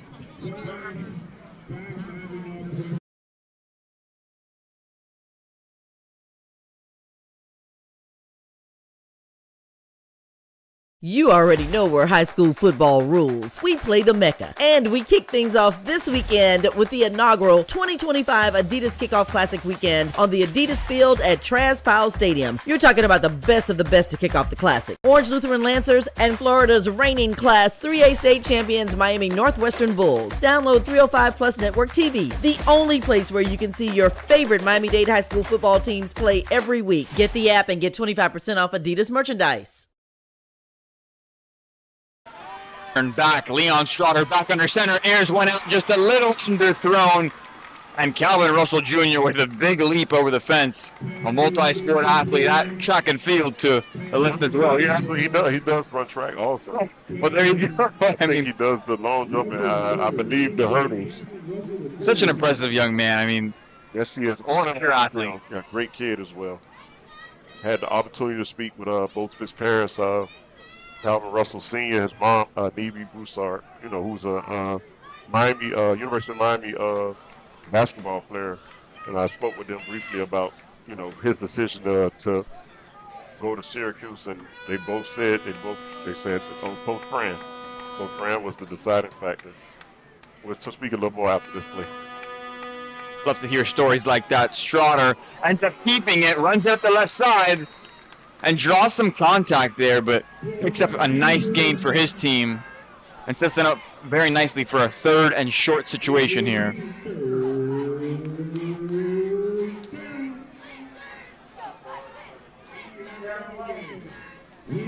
And that's what Schroeder brings that Lawrence, not at this point in his career, brings the ability to move with his legs and to create plays and get big yardage downfield.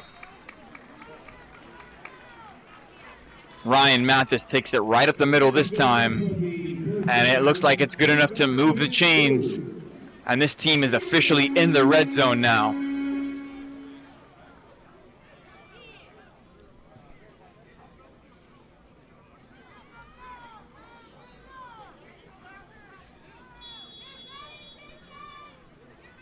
.420 and a running clock left in the 3rd quarter.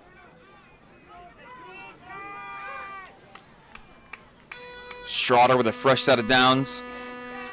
He's going to take the snap and pitch it over to his guy on the left side, up the left side, dives to the pylon, and it's a touchdown from none other than Taveo Mathis.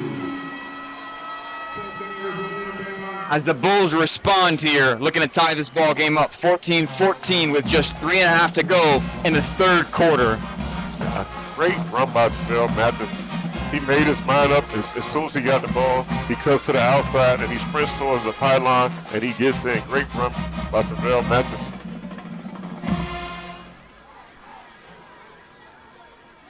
Great response as well by the Northwestern Bulls. Way to come out and put a drive together, take some time off the clock, and wear the Lancers defense down just a little.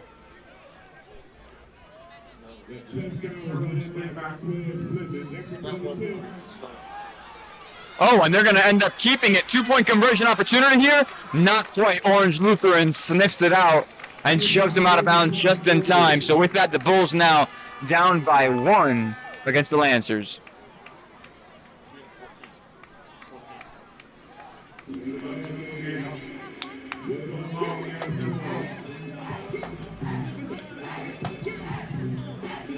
And so the Lancers heading over to their respective sideline, and coach is not happy but certainly content as the Bulls come back out onto their field here and respond in great fashion. So now the Lancers, who lead by 1, have an opportunity to make this potentially a 2-possession game, which would be the largest lead of the night.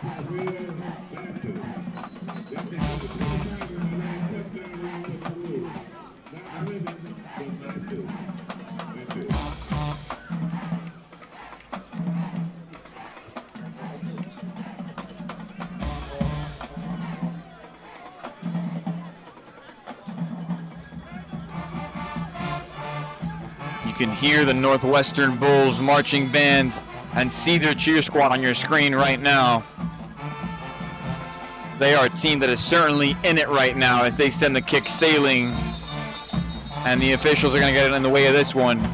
Several flags back at the line of scrimmage where the kickoff occurred. We definitely have a ball game. Yeah.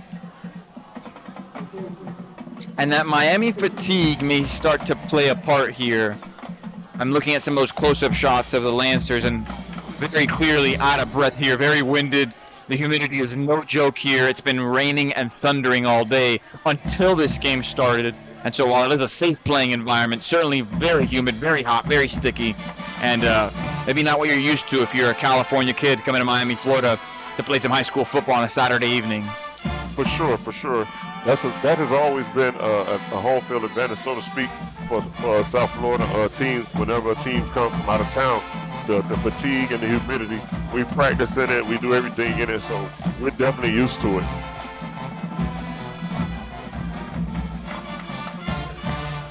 The Lancers are going to return that one up the left side. Still going. Some nice blockers in front of him, and is eventually wrestled out of bounds. That was King Johnson taking that one back up the left side for the Lancers. Forced out of bounds by number 13, Shane Rochelle.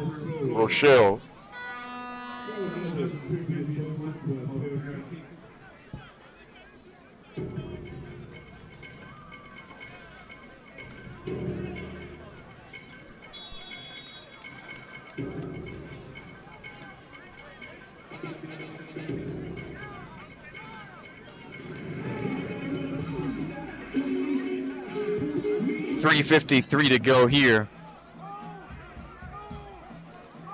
as the Lancers look to extend this into a 2-possession game for the first time all night.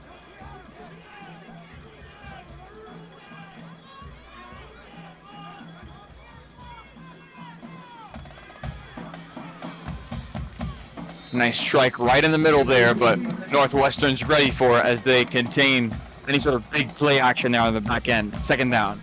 Yeah, it seems as if they're ready to allow things to happen in front of them. Just come up and make the necessary tackle.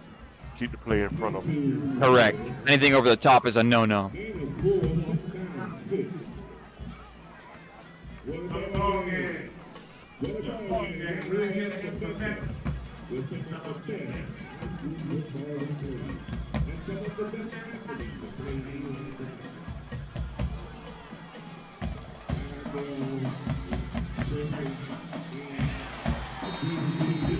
And Northwestern comes up big right then and there.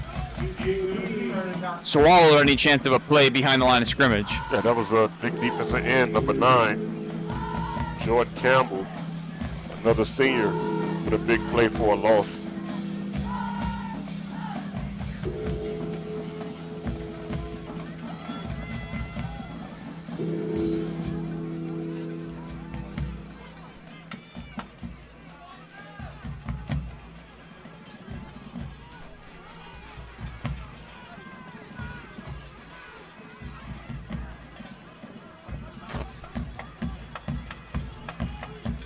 Oki fires over the left side, tight coverage, and it's going to end up being a flag. What a great breakup. Amari Okendo on the field, but that flag ultimately is going to nullify that. Good coverage by Okendo.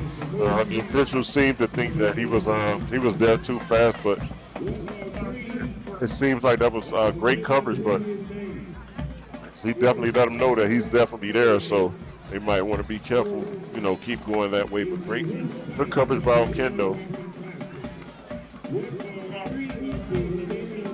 So as you can see, we're part of the GMAC Athletic Conference down here in Miami, and you're taking a look at the Orange Blossom Classic, just not too far away in Miami Gardens, Florida, at the newly rebranded Adidas Field in the historic Traz Powell Stadium. 2:20 to go here in the third quarter. Lancers trying to pick up the pace. And a little bit of pre-snap motion there on the defensive line. I assume those abundance of flags will be against the Miami Northwestern Bulls.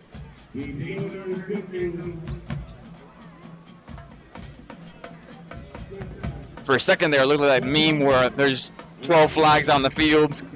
I mean, everybody saw that coming. That was a false start. And now you're taking a look at your own 305 Plus network, your provider for this game, as well as recognition of the Miami-Dade County Public School Systems, the best choice for schooling down here in South Florida, and dare I say the state as well.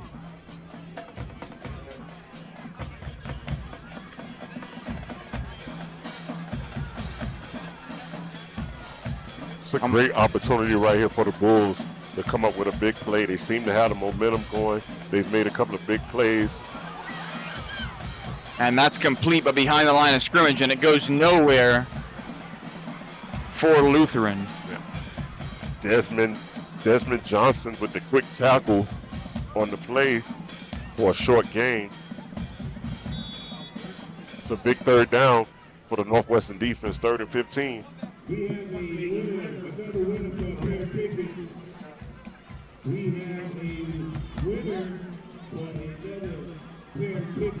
1:48 to go here in the third quarter.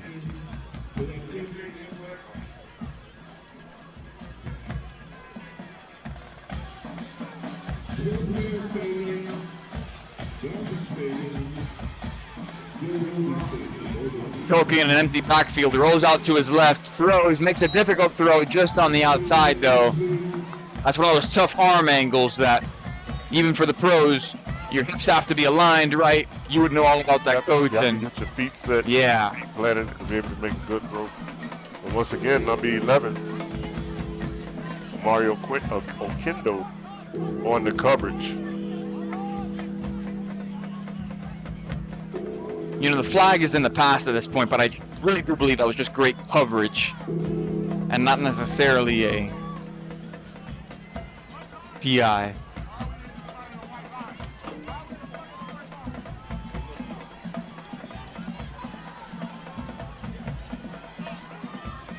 Third and 13. Yeah, great opportunity for the Bulls right here. Grab the game by the horn, so to speak. With a stop. A jumping throw, tried to pull a Tebow and almost picked off by the Northwestern's DBs there, and he's frustrated with himself after the play because he knows that was right in the breadbasket. He had it in his hands, but in the end, it is a 4th down, and what looks to be, what will shortly be, Miami Northwestern's possession here. Great sequence. Yeah, number 13, the aforementioned number 13, Shane Rochelle. He almost came up with a big interception and take it the other way, but that was a great stop by the Bulls. Here's an opportunity for them to get the ball back, go down the score, or make something positive happen. Big game. They're really taking control of the game right now. It really would be a great sequence for them. And that ball goes sailing, and they're going to pin them at the 1. Wow. And that's tough field position for Leon Straughter, who's going to have to go 99 yards downfield.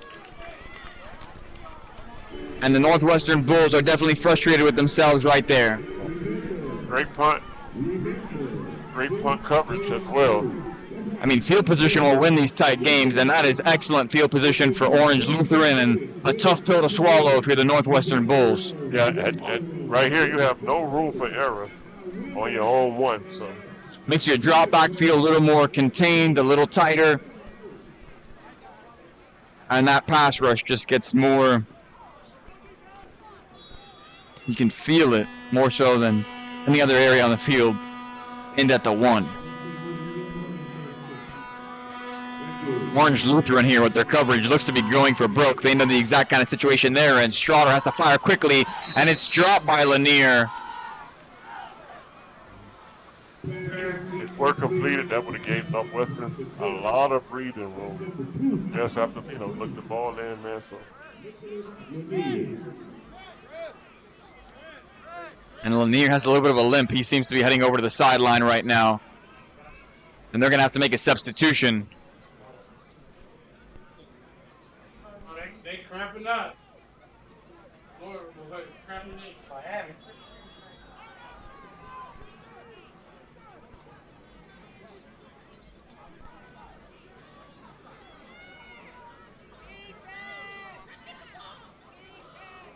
Bulls pinned at the 1. Straughter fires down the middle. Calvin Russell Jr. makes the catch. And enough for a 1st down. And then some breaks several tackles. And that is quite a play to take them out of a very dangerous area. And if you're Miami Northwestern, right now you're just relieved, right? You got out of the very dangerous spot. And you're still, well outside your comfort zone, but at least not pinned back in your own 1. I mean, who better number to call than number 5, Calvin Russell Jr. Great catch, great effort. He used his legs to get more yardage at the end of the run. So he gave him great space and another great opportunity. 1st down Bulls.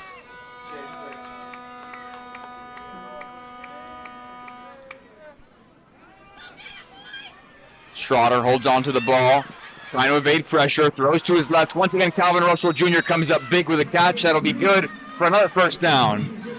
Back-to-back catches from the Syracuse commit to take his team well out of a dangerous area.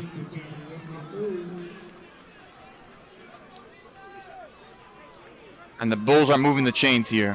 Why not lean on your senior for his leadership and his playability, Calvin Russell.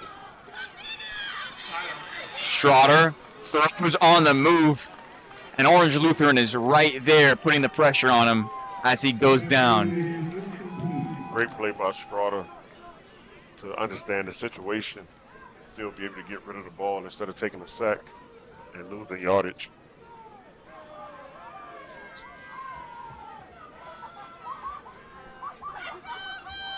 To me, C.J. Washington has been the unsung hero here for Orange Lutheran. Had the pick earlier in the game, had the pass breakup on one of the first drives of real substance from Miami Northwestern, and he's been excellent all night, shutting down his portion of the field. Also, number 99, the 10th grader, Marcus Fonka 2, applying a lot of pressure coming off the end tonight, consistently. Northwestern takes that one straight up the middle for a short game and a 3rd and long situation. And with that, we'll send you over to a quick commercial break at the end of the 3rd quarter. Your score is 14 Lancers, 13 Bulls. We'll see you back here in the 4th quarter.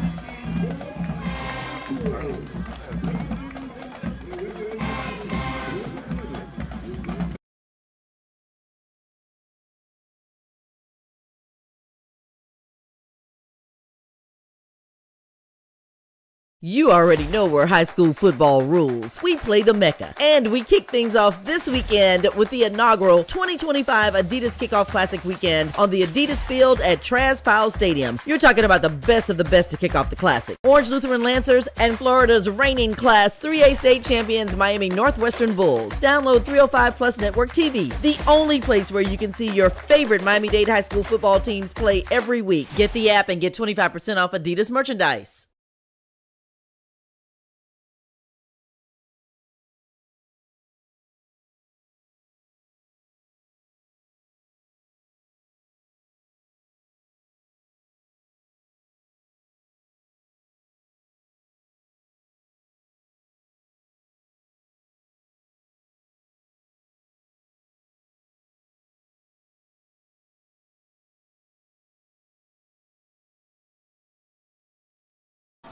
Welcome back here as the bands are in full effect here to start the 4th quarter off. A full 12 minutes of play on the way here at the Mecca Travis Powell Stadium, recently rebranded as Adidas Field. As you can see all those logos in the background of not just 305 Plus Sports, but Adidas and the Orange Blossom Bowl as well. And so tonight we've seen multiple quarterbacks in for Miami Northwestern as they trail here by 1. We've seen Orange Lutheran march down the field multiple times. We've seen them made their defensive presence known. What's going to be the key here in the 4th quarter? I think this drive right here is the key. This drive right here could determine which way this game will really go, both on the Lancers defense and the Bulls offense. A stop here is big. You get a momentum to your offense. A score is big, and you get a momentum to your defense. So, which will it be? Leon Straughter on 3rd and 7, airs it out just over the head of Calvin Russell Jr. An excellent tight coverage from Orange Lutheran once again. CJ Washington was in a better position to catch that ball than Calvin Russell at one point. Absolutely, the aforementioned CJ Washington. He's been around the ball all night making plays.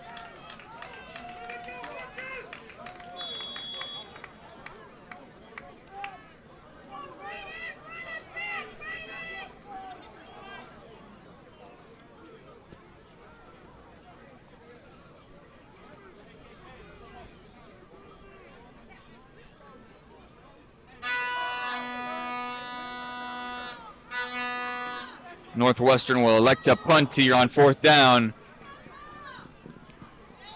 Now Orange Lutheran makes a great catch in traffic with some touching going on after the whistle there, and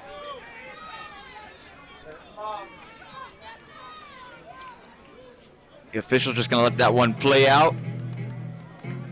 And now Orange Lutheran has the opportunity here to keep things going on offense. 11:47 to go in the 4th. A 1-point ball game here. Drive here for the Lancers. Who do you think that they'll go to here? What do you think? Who's the guy? Who would they lean? Who would you lean on the most right here in this drive? You know, these are young men who are great athletes who are playing high school football in very big and difficult states. But I don't know if they have enough faith in Toki to take it over the top, because a lot of the throws I've seen from him are behind the line of scrimmage. So I would assume you're leaning on your run game, you're leaning on screens, you're leaning on bubble screens, you're leaning on schematics and your offensive line more than you are the quarterback under center to take you over the top, quite literally. And instead, Toki's going to take it up the right sideline himself. Because the Lancers don't seem to be much the trick play type of team, but I myself, I lean on that big offensive line to kind of get a push up front, tired of Northwestern defense down.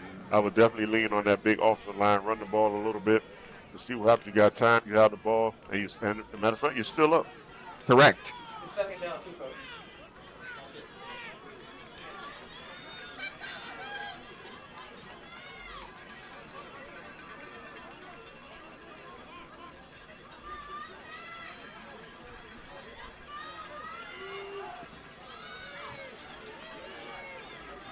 Toki takes the snap, fires over to his right once more. Nicholas Bland there, who has 2 touchdowns on the night and has been all reliable for this Orange Lutheran Lancers team. Absolutely. Great pitch and catch.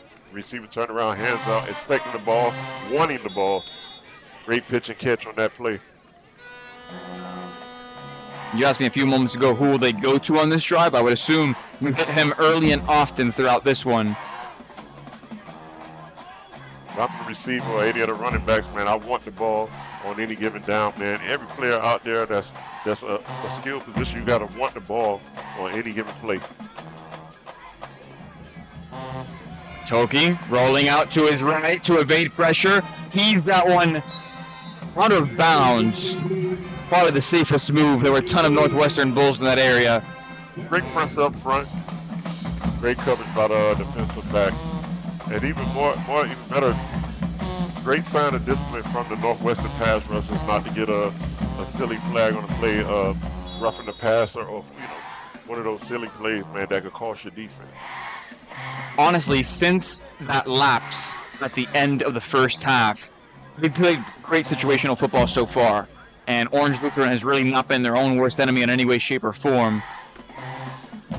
And they've got a lot of room to play around here. 2nd and 10.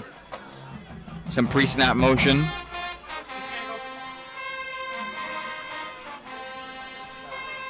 Toki looks right, fires right, and Bland is going to drop the ball.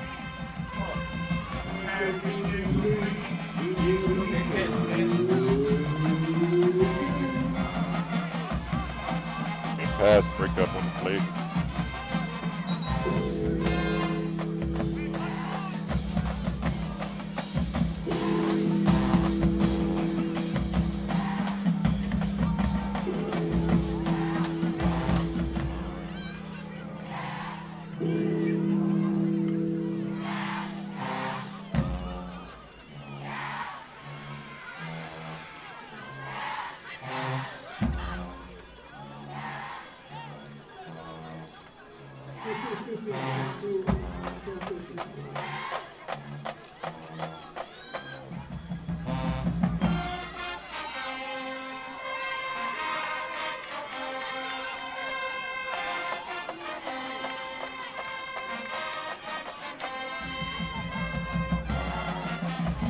Big drive for the Northwestern Bulls defense here.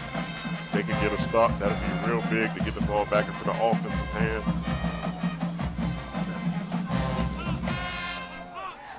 .10:45 here to go in the 4th. Officials seemingly deliberating with the players, talking to the center.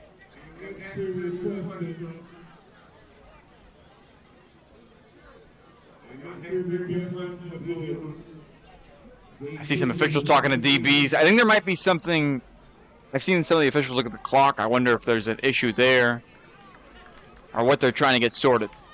But on the field, the situation remains the same for now. We are in the 4th quarter. It is a 3rd and 10 situation. And Orange Lutheran does have a 1-point lead here in the 4th.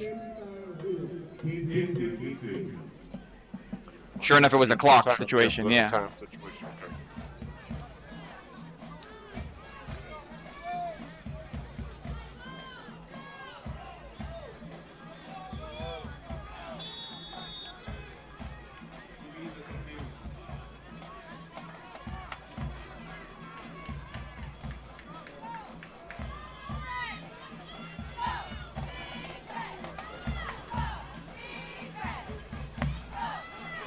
Toki sends his running back into pass protection, takes the snap, looks right, rolls out to evade pressure. What a sneaky move. He's now on his legs. He's got to keep himself and dives forward. Probably could have gone a little further. I don't know if he intended on going down or if he tripped, but a nice gain nonetheless and a great way to evade pressure in the backfield. Just not enough to move the chains. Number 9, Jordan For Campbell, sure. the pursuit of quarterback.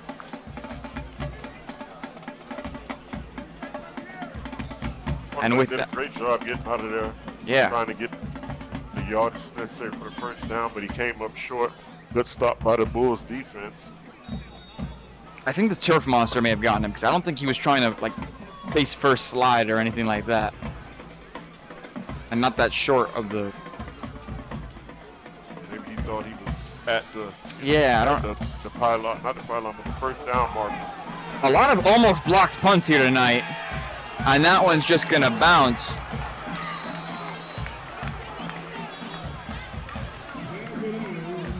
Have laundry on the field. For sure.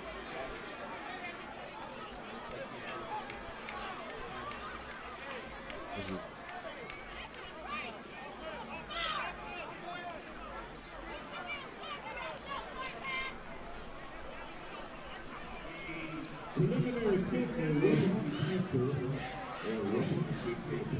So there's gonna be a roughing the punter call here on the field. And that looks like it'll give a first down.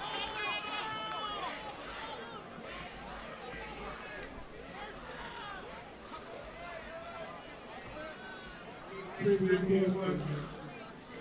mean, personnel's coming on and off the field here. We're trying to make heads from tails up here in the booth.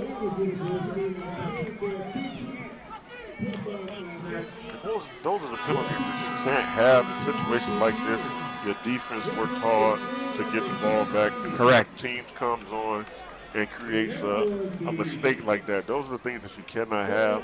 Those makes the difference in games like this. It's a tight game. And that could be the difference maker in the game. That penalty right there. Absolutely. And this game's been tight all night long. I mean, a 1-point game right now. It's always felt like Miami Northwestern was seemingly backpedaling and they were playing catch 'em, and they had an opportunity there just a few series ago where it felt like, hey, they scored, they came for the stop, could they score again and finally take the lead? And they just haven't been able to put together back-to-back scoring drives. And I mean, a lot of credit goes to the Lancers football team as well, because they're a tough team. You know, they're here for it seems like a game of tug of war, a game of give and take. You know, the Lancers don't seem like they're here to give it up, so they're going to fight the whole night. Getting them hard, running hard there, but just not able to cut up for a gain, and that'll bring about second down. Who will answer the bell on defense for the Bulls? Who will be that guy?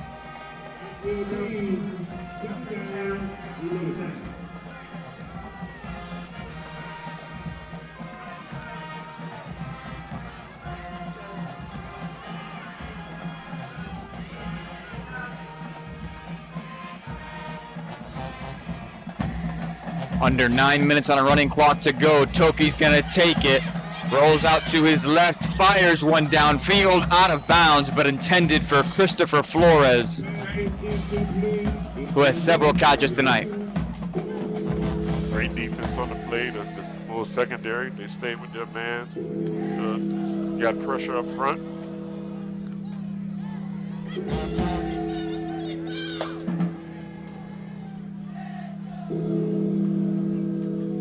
Third down here for the Bulls.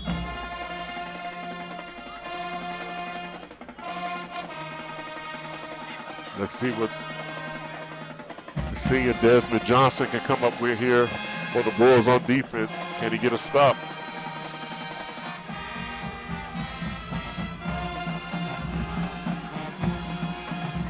Toki with an empty backfield on third down.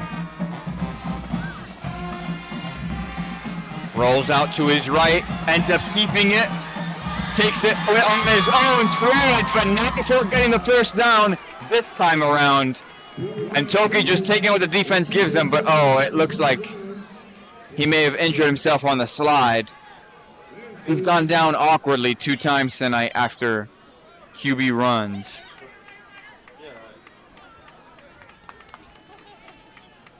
Great scramble and great run by Toki to extend the drive. Big run. And just understanding that that defensive line is going to come at you, so better to draw them in and just hit the outside if you can. Seems as if it's just a cramp, so he'll be back. But it, whenever the quarterback gets hurt in high school football, he has to come out for one play. So Orange Lutheran stretching out on the field right now too. Some of their members. And they're in a great spot right now. 8:40 to go, a 1-point lead. It is their possession. They're in their own red zone. Now Toki's status, whether a cramp or just having gone down awkwardly on the slide, will be important here.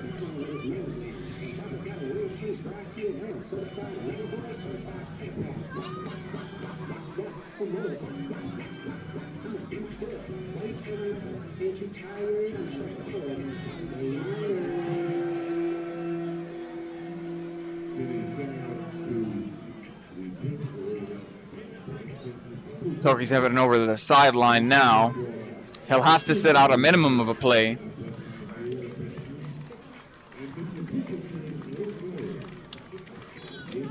And some claps coming from the Lancers. Yeah, that's kind of like your stomach, man. When you're working hard, you're playing hard, and you get those legs cramps. Those leg cramps, they're so tight, man. It's tough.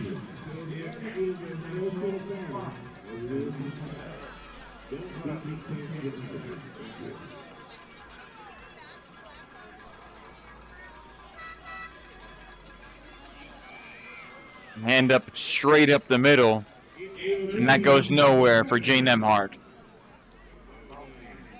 Desmond Johnson shoots around the end to make the tackle for a loss.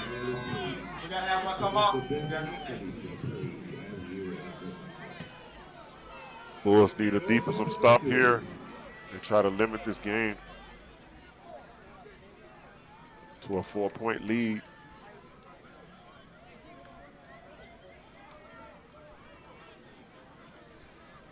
And not a score at all, but it's definitely a big stand for the Northwestern Bulls.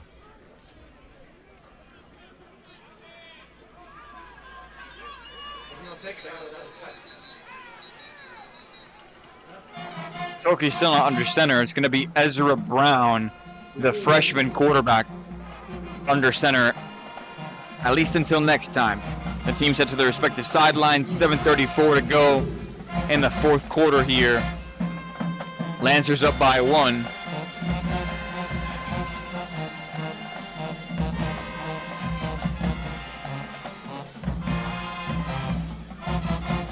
And with that, we're going to head over to a quick commercial break, and we'll see you right back here on the other side in the fourth quarter. Don't go anywhere.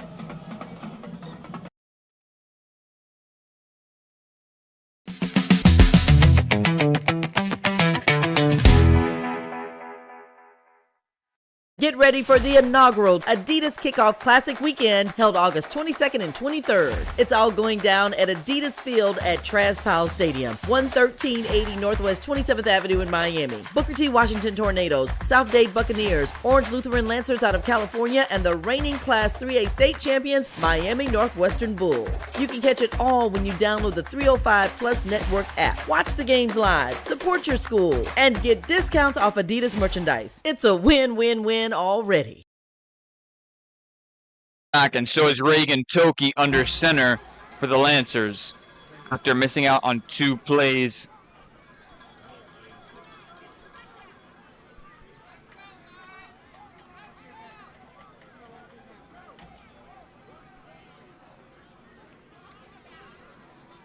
I mean, coming out of timeouts and coming out of delays, man, you have the opportunity to regroup and rethink some things. You want your offense as well as your defense to come out and be ready for a play and be ready to execute. So let's see what happens here. Toki drops back, fires just over the DB, and man, number 11 just lays the boom. Mario Kendo has become the second half MVP on the defense for this Miami Northwestern Bulls team. Initially looked like a great ball, great touch, right over the initial DB, but it's Okendo in that secondary that just lays the boom. And like you just said, maybe the second half MVP for the Bulls. Bulls defense because his name's been called often in the second half. He's made some plays in the second half. If I'm the Bulls offense, man, I'm over there. I'm thinking we want the ball back. We put together a script. We put together some plays, you know, judging from the momentum of the game. Like, this is what we want to do. You guys got to get out there and be ready to execute because you're going to get the ball back.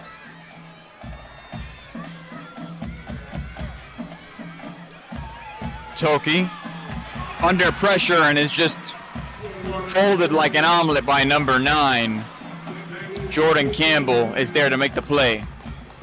Campbell is another name that has been called often in the second half, along with Campbell and Okendo, and the senior leadership of Desmond Johnson. The Bulls defense once again answers the call.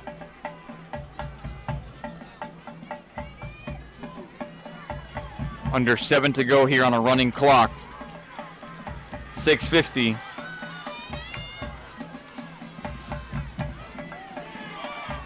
And they send it through the uprights, and it looks like it's good. And that gives a 17-13 lead to the Lancers. So now if you're the Bulls, you have to score a touchdown here.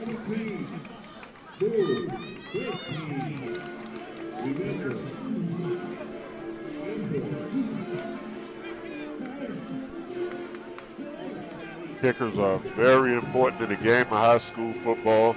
I mean, down here in South Florida, over the last, I would say, 8 to 10 years, we've caught up with everybody else around the nation by getting kickers coming into our school, which is a good sign. Because, you know, you just can't always go for 2. So it's a great job, man. It's a great advantage to have a kicker because he kicked that from pretty deep out.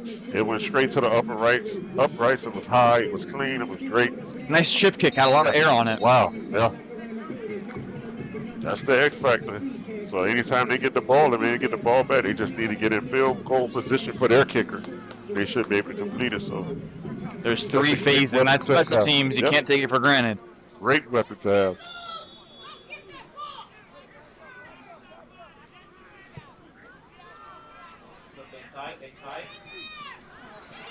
Miami Northwestern has got the ball now.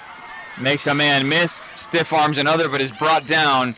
And number 12, Tread Dibble, stepping over Miami Northwestern on that play. So like I said before, the Bulls offense have been on the sideline for some time now. They've had an opportunity to sit with their guys, to go over a script, to go over some plays, you know, based on the momentum of the game, making some type of adjustments. Let's see how they come out. Let's see what their stance is, how they plan on attacking the Lancers defense. Bulls also have to be mindful that big number 99 is out there. He's been there all night, along with number 4. So it won't be easy.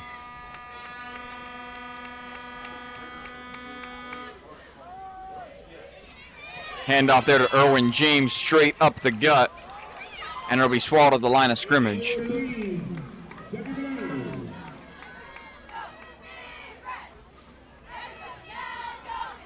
And that was just with a 3-man front from the Lancers. So kudos to the Lancers on that stop.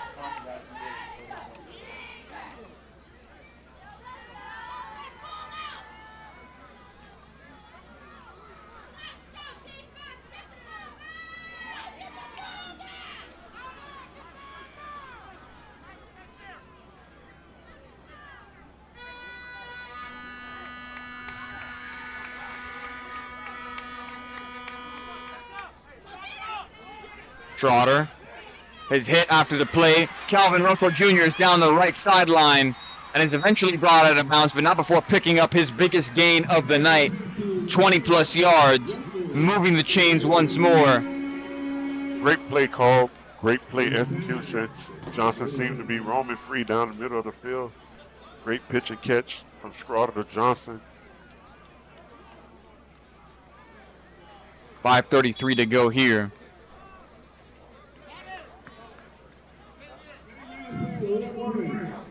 And they're going to call a timeout for a water break on the field now.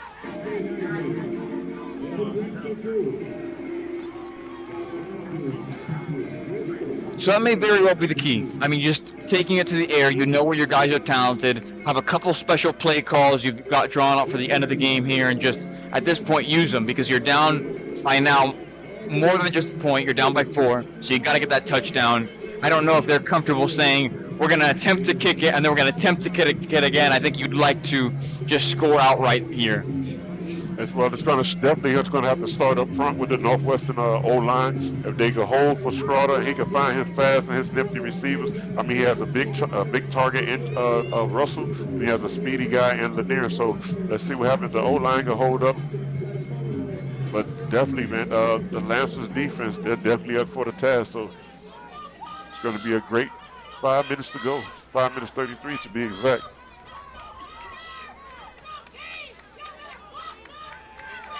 Can I ask for a better game? The second night of high school football here in South Florida. It's been excellent. It goes to show you the defensive talent on both sides of the field here. Between Panapa and CJ Washington. And then you see Okendo on the other side, as well as McFadden.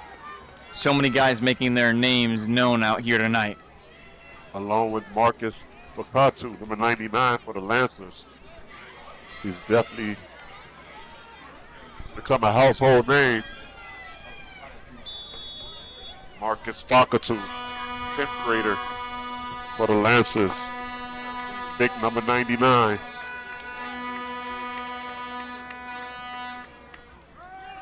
A little pitch to the outside there results in another big play from Miami Northwestern, and he gets taken to the sky before he's brought down. But a nice gain of about 8 for the Northwestern Bulls. That was definitely the weight room I was talking about. Those guys are definitely in the weight room in California. The referees quickly blew the whistles. Good gain on the play, though.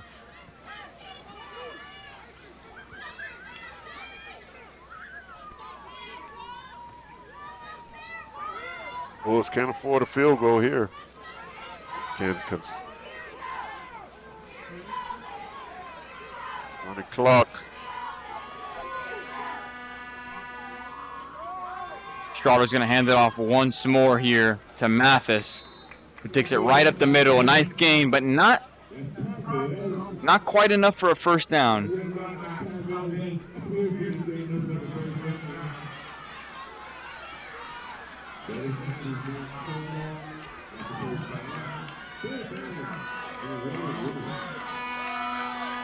Schroeder fires quickly to the right side, complete to Calvin Russell Jr., and he's down for the first down.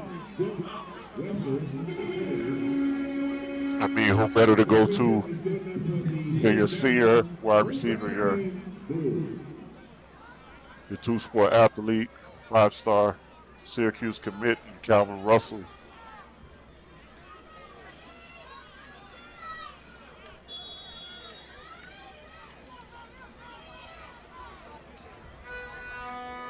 Four minutes on a running clock here in the fourth quarter. Call that a 4 for 4. Bulls down by 4. Schroeder takes a snap, it's a little high, and there's a flag on the left side over here.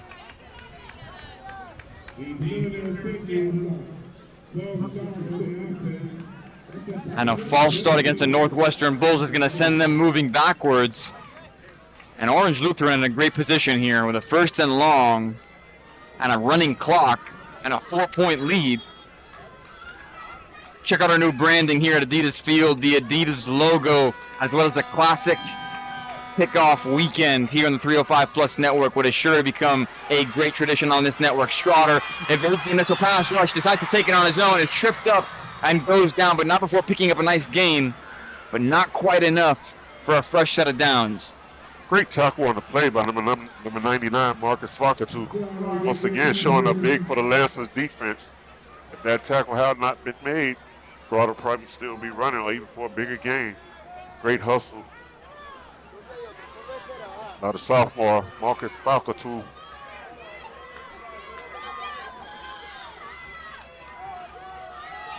Schroeder pitches it. Almost, that was bobbled, and Orange Lutheran was all over it. Just Great read by the defense, having guys in positions to make plays whether Straughter kept it or pitched in. That was a risky move right there. I don't understand that play call, especially on the short side of the field, or he was better off. You don't have enough space to work there. Yeah, I'm with you. Just keeping it and just trying to get upfield. And look at Orange Lutheran's coaches right there. Too risky. Agreed. Yes, the football gods good to him. So let's go. Here we go. 3rd down.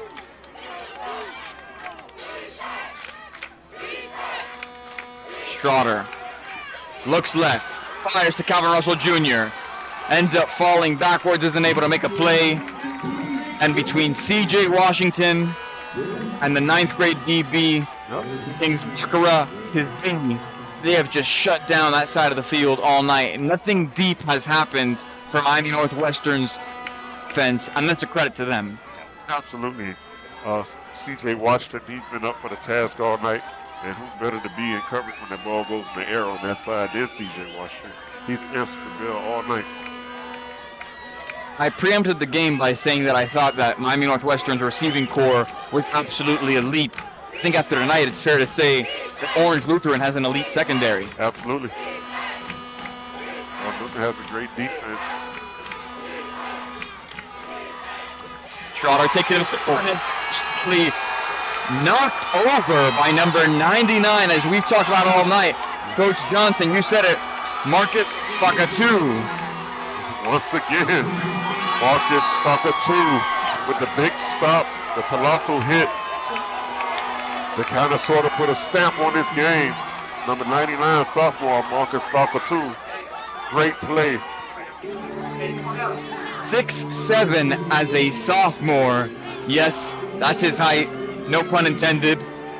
He has offers from So presence be known. For sure. I mean, he's been there all night, but in that situation, for him to come up with a big tackle like that was huge for the Lancers defense.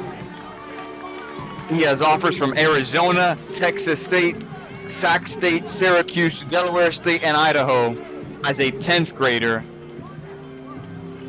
And no doubt we will see him play on Saturdays one day. And he's still growing into his body. He's only 260 pounds. He'll probably be 280, 290 before he leaves high school. So a lot of upside and something to look forward to from the Lancers coaching staff and Lancers land with a guy like Marcus Fakatu. Amir Days is able to get up under his own power, luckily, for the Miami Northwestern Bulls on that left side of your screen.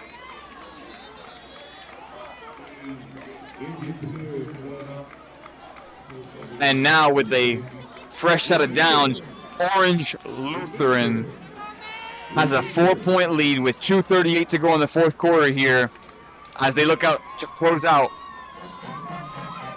tonight with a win shortly ahead.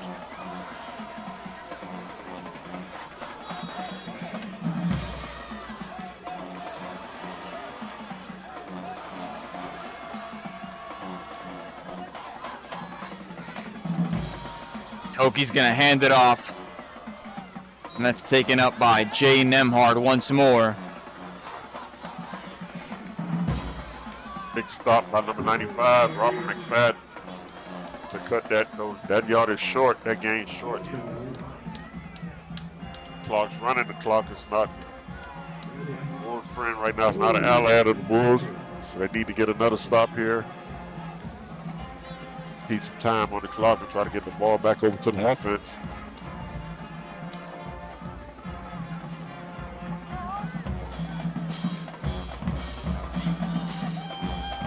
Under 2 minutes to go here as the clock winds down on Miami Northwestern, their season opener. They're down by 4. Orange Lutheran up by 4. They're going to hand it off straight up the middle once more.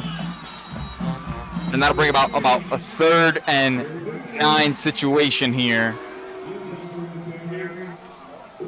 Timeout on the field. Good timeout call by the Bulls, giving themselves a little more time to operate.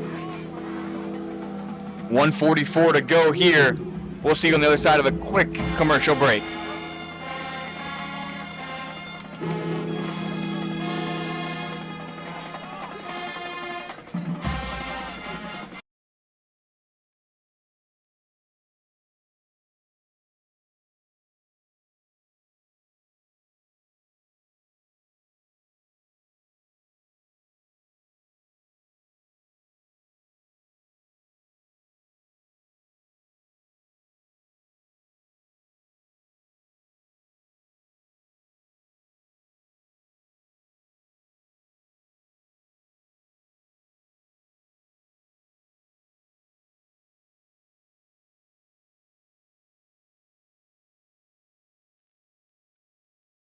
We're back. Third down here, 1:44 to go. The Orange Lutheran Lancers up 17-13.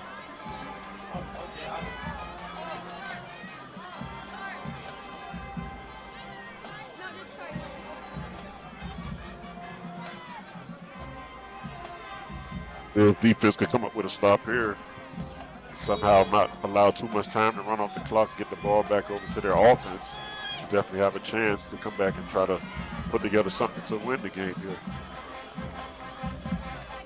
Toki takes the snap, decides to keep it, takes it up the middle, and falls, but just with a first down. And that should be enough to milk this clock.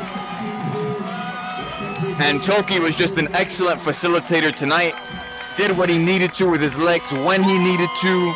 That defense for Orange Lutheran was excellent. Their pass rush, their secondary, they worked as a cohesive unit. Great play call, great play call, great play design. And in the end, as talented as Miami Northwestern is, that talent didn't have enough big moments in this game. And that's a credit to Orange Lutheran and their coaching and their schemes to take the lead at any point in this game. The Lancers always led, the Bulls always trailed, and that will end up being the story of the night. It didn't allow the one thing from South Florida teams, and that's the big plays. They stayed away from the big plays. And not with everything right in front of them. A nice hard run from Nemhard there for a nice gain. 1:03 to go. The Bulls here looking to stop the clock once more. Fakatu, Christian Panapa, and C.J. Washington, man, those guys are the MVPs of the Lancers defense tonight. Mainly Fakatu, man, at the end of the game. Like, he put his stamp on the game, man. And he put the California seal. He sealed the deal. And if you're Orange Lutheran, you couldn't be more excited. C.J. Washington is a sophomore. Some of the biggest players are sophomores, second-year guys. They have so much more room to grow here. And this is a team that is clearly great now. Will probably be unbelievable in 2 years' time. You know, the thing about it, I play it back in my head. The thing about it, like, Panopoulos, he came out and he set the tone with hard hits, tackled behind the line of scrimmage. That let them know, hey, listen, you're not going to be able to run the ball like that. Then you have C.J. Washington with great coverage. You're not going to be able to throw the ball on the ground like that. And then Fakatu at the end let them know, like, listen, you're not going to sit back here and just pat the ball, man, because I'm coming, but we're going to finish this game off. So great play on every level of the defense, from the D-line to the linebackers to the secondary. Special teams pinned them at the one. I mean, they really did succeed in all three phases of the game.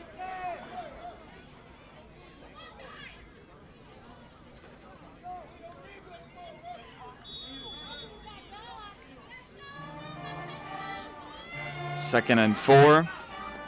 1:03 to go in the fourth. Lancers lead by 4.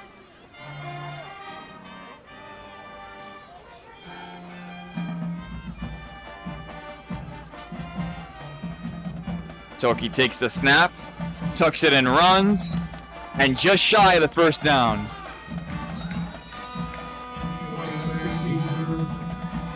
Toki's taking some hits tonight.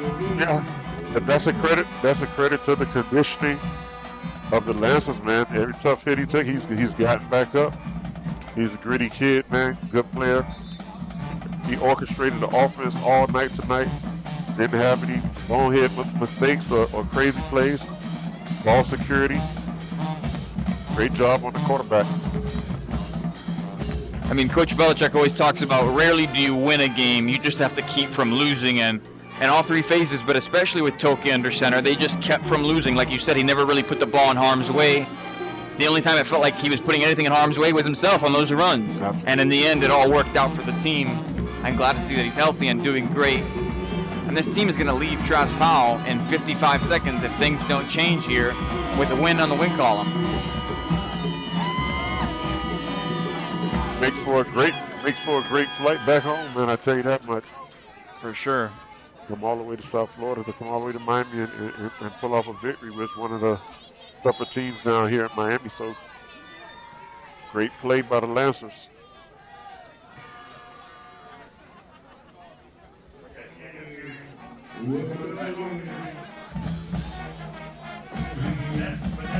That's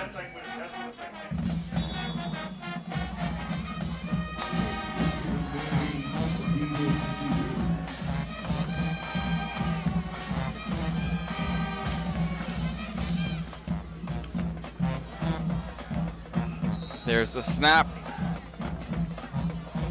And that'll bring about 4th down with 45 seconds to go. But the Bulls have no timeouts left. And so that should wrap up the action here at the Mecca. Your final score looks like it will be Lancers 17, Bulls 13. Miami Northwestern coming off a state championship, trying to adjust without Coach Teddy B on the headset. They are still very talented, make no mistake, and had great showings tonight, but just not enough to pull off a win here. What did you notice, Coach Johnson? I mean, make no mistakes about it. The Bulls came out to play. They played a great style of football tonight. I mean, a play here, a play there, it didn't fall their way, but they have no reason to hang their head. They came out and played a good brand of football. Not so many penalties, you know, a couple of drops here and there, but hey, you got to take your hat off to the Lancers. They just were a better team tonight.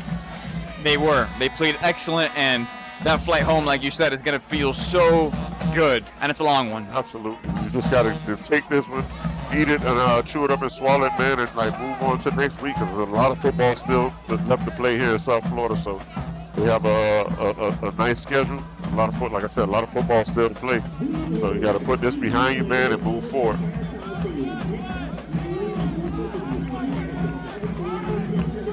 So with that, there's 7.8 seconds left on the clock. Looks like they'll run one more play here.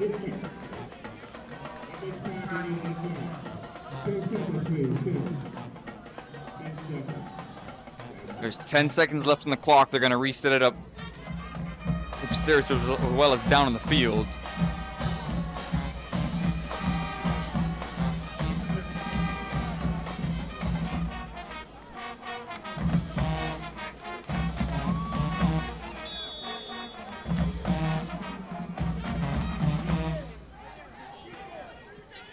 And they're going to take this one down shamelessly.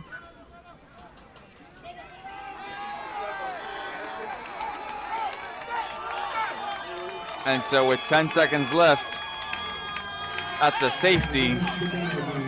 But the 2 points are not enough to change the outcome of this one. Final score, Lancers 17, Miami Northwestern Bulls 15. And that will bring an end to the action here tonight at Adidas Field, the newly renovated Adidas Field at Traz Powell Stadium. Coach, final thoughts on tonight's action? I mean, tonight was definitely a great game. Let's not forget to mention that these last 2 days, yesterday and tonight, we had great football play. Good job by Adidas, man, for setting this schedule up and setting this weekend up, man. We had a two great football games to start off our season for this year down here in South Florida. So I'm looking forward to next week and the week after and the rest of the season this year, man. It's like a lot of football to be played, man. Like I said, it looks great out here, and hey, the most important thing, nobody got hurt tonight. Absolutely. So guess what? Good game by both teams, man. The Lancers were the better team.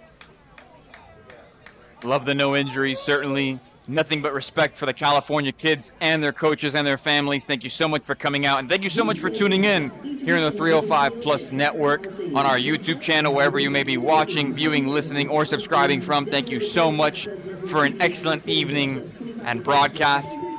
From the Mecca, my name is Benjamin Cure, joined by Coach Johnson, and we will see you next time.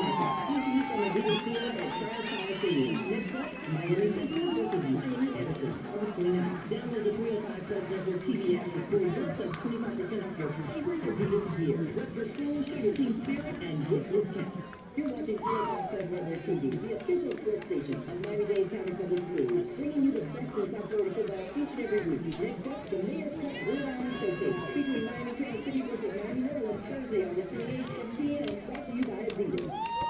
It's back to school and football season in the 305, baby.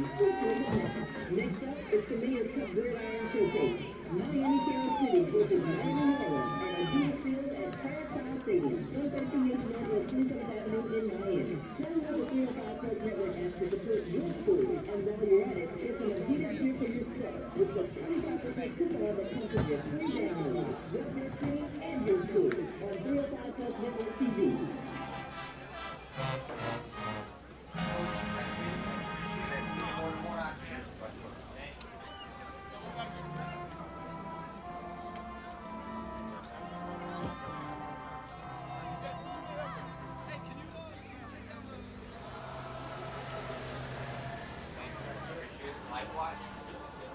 Chris, you can be like Yeah. Weren't you in? Yeah. I'm doing consulting now.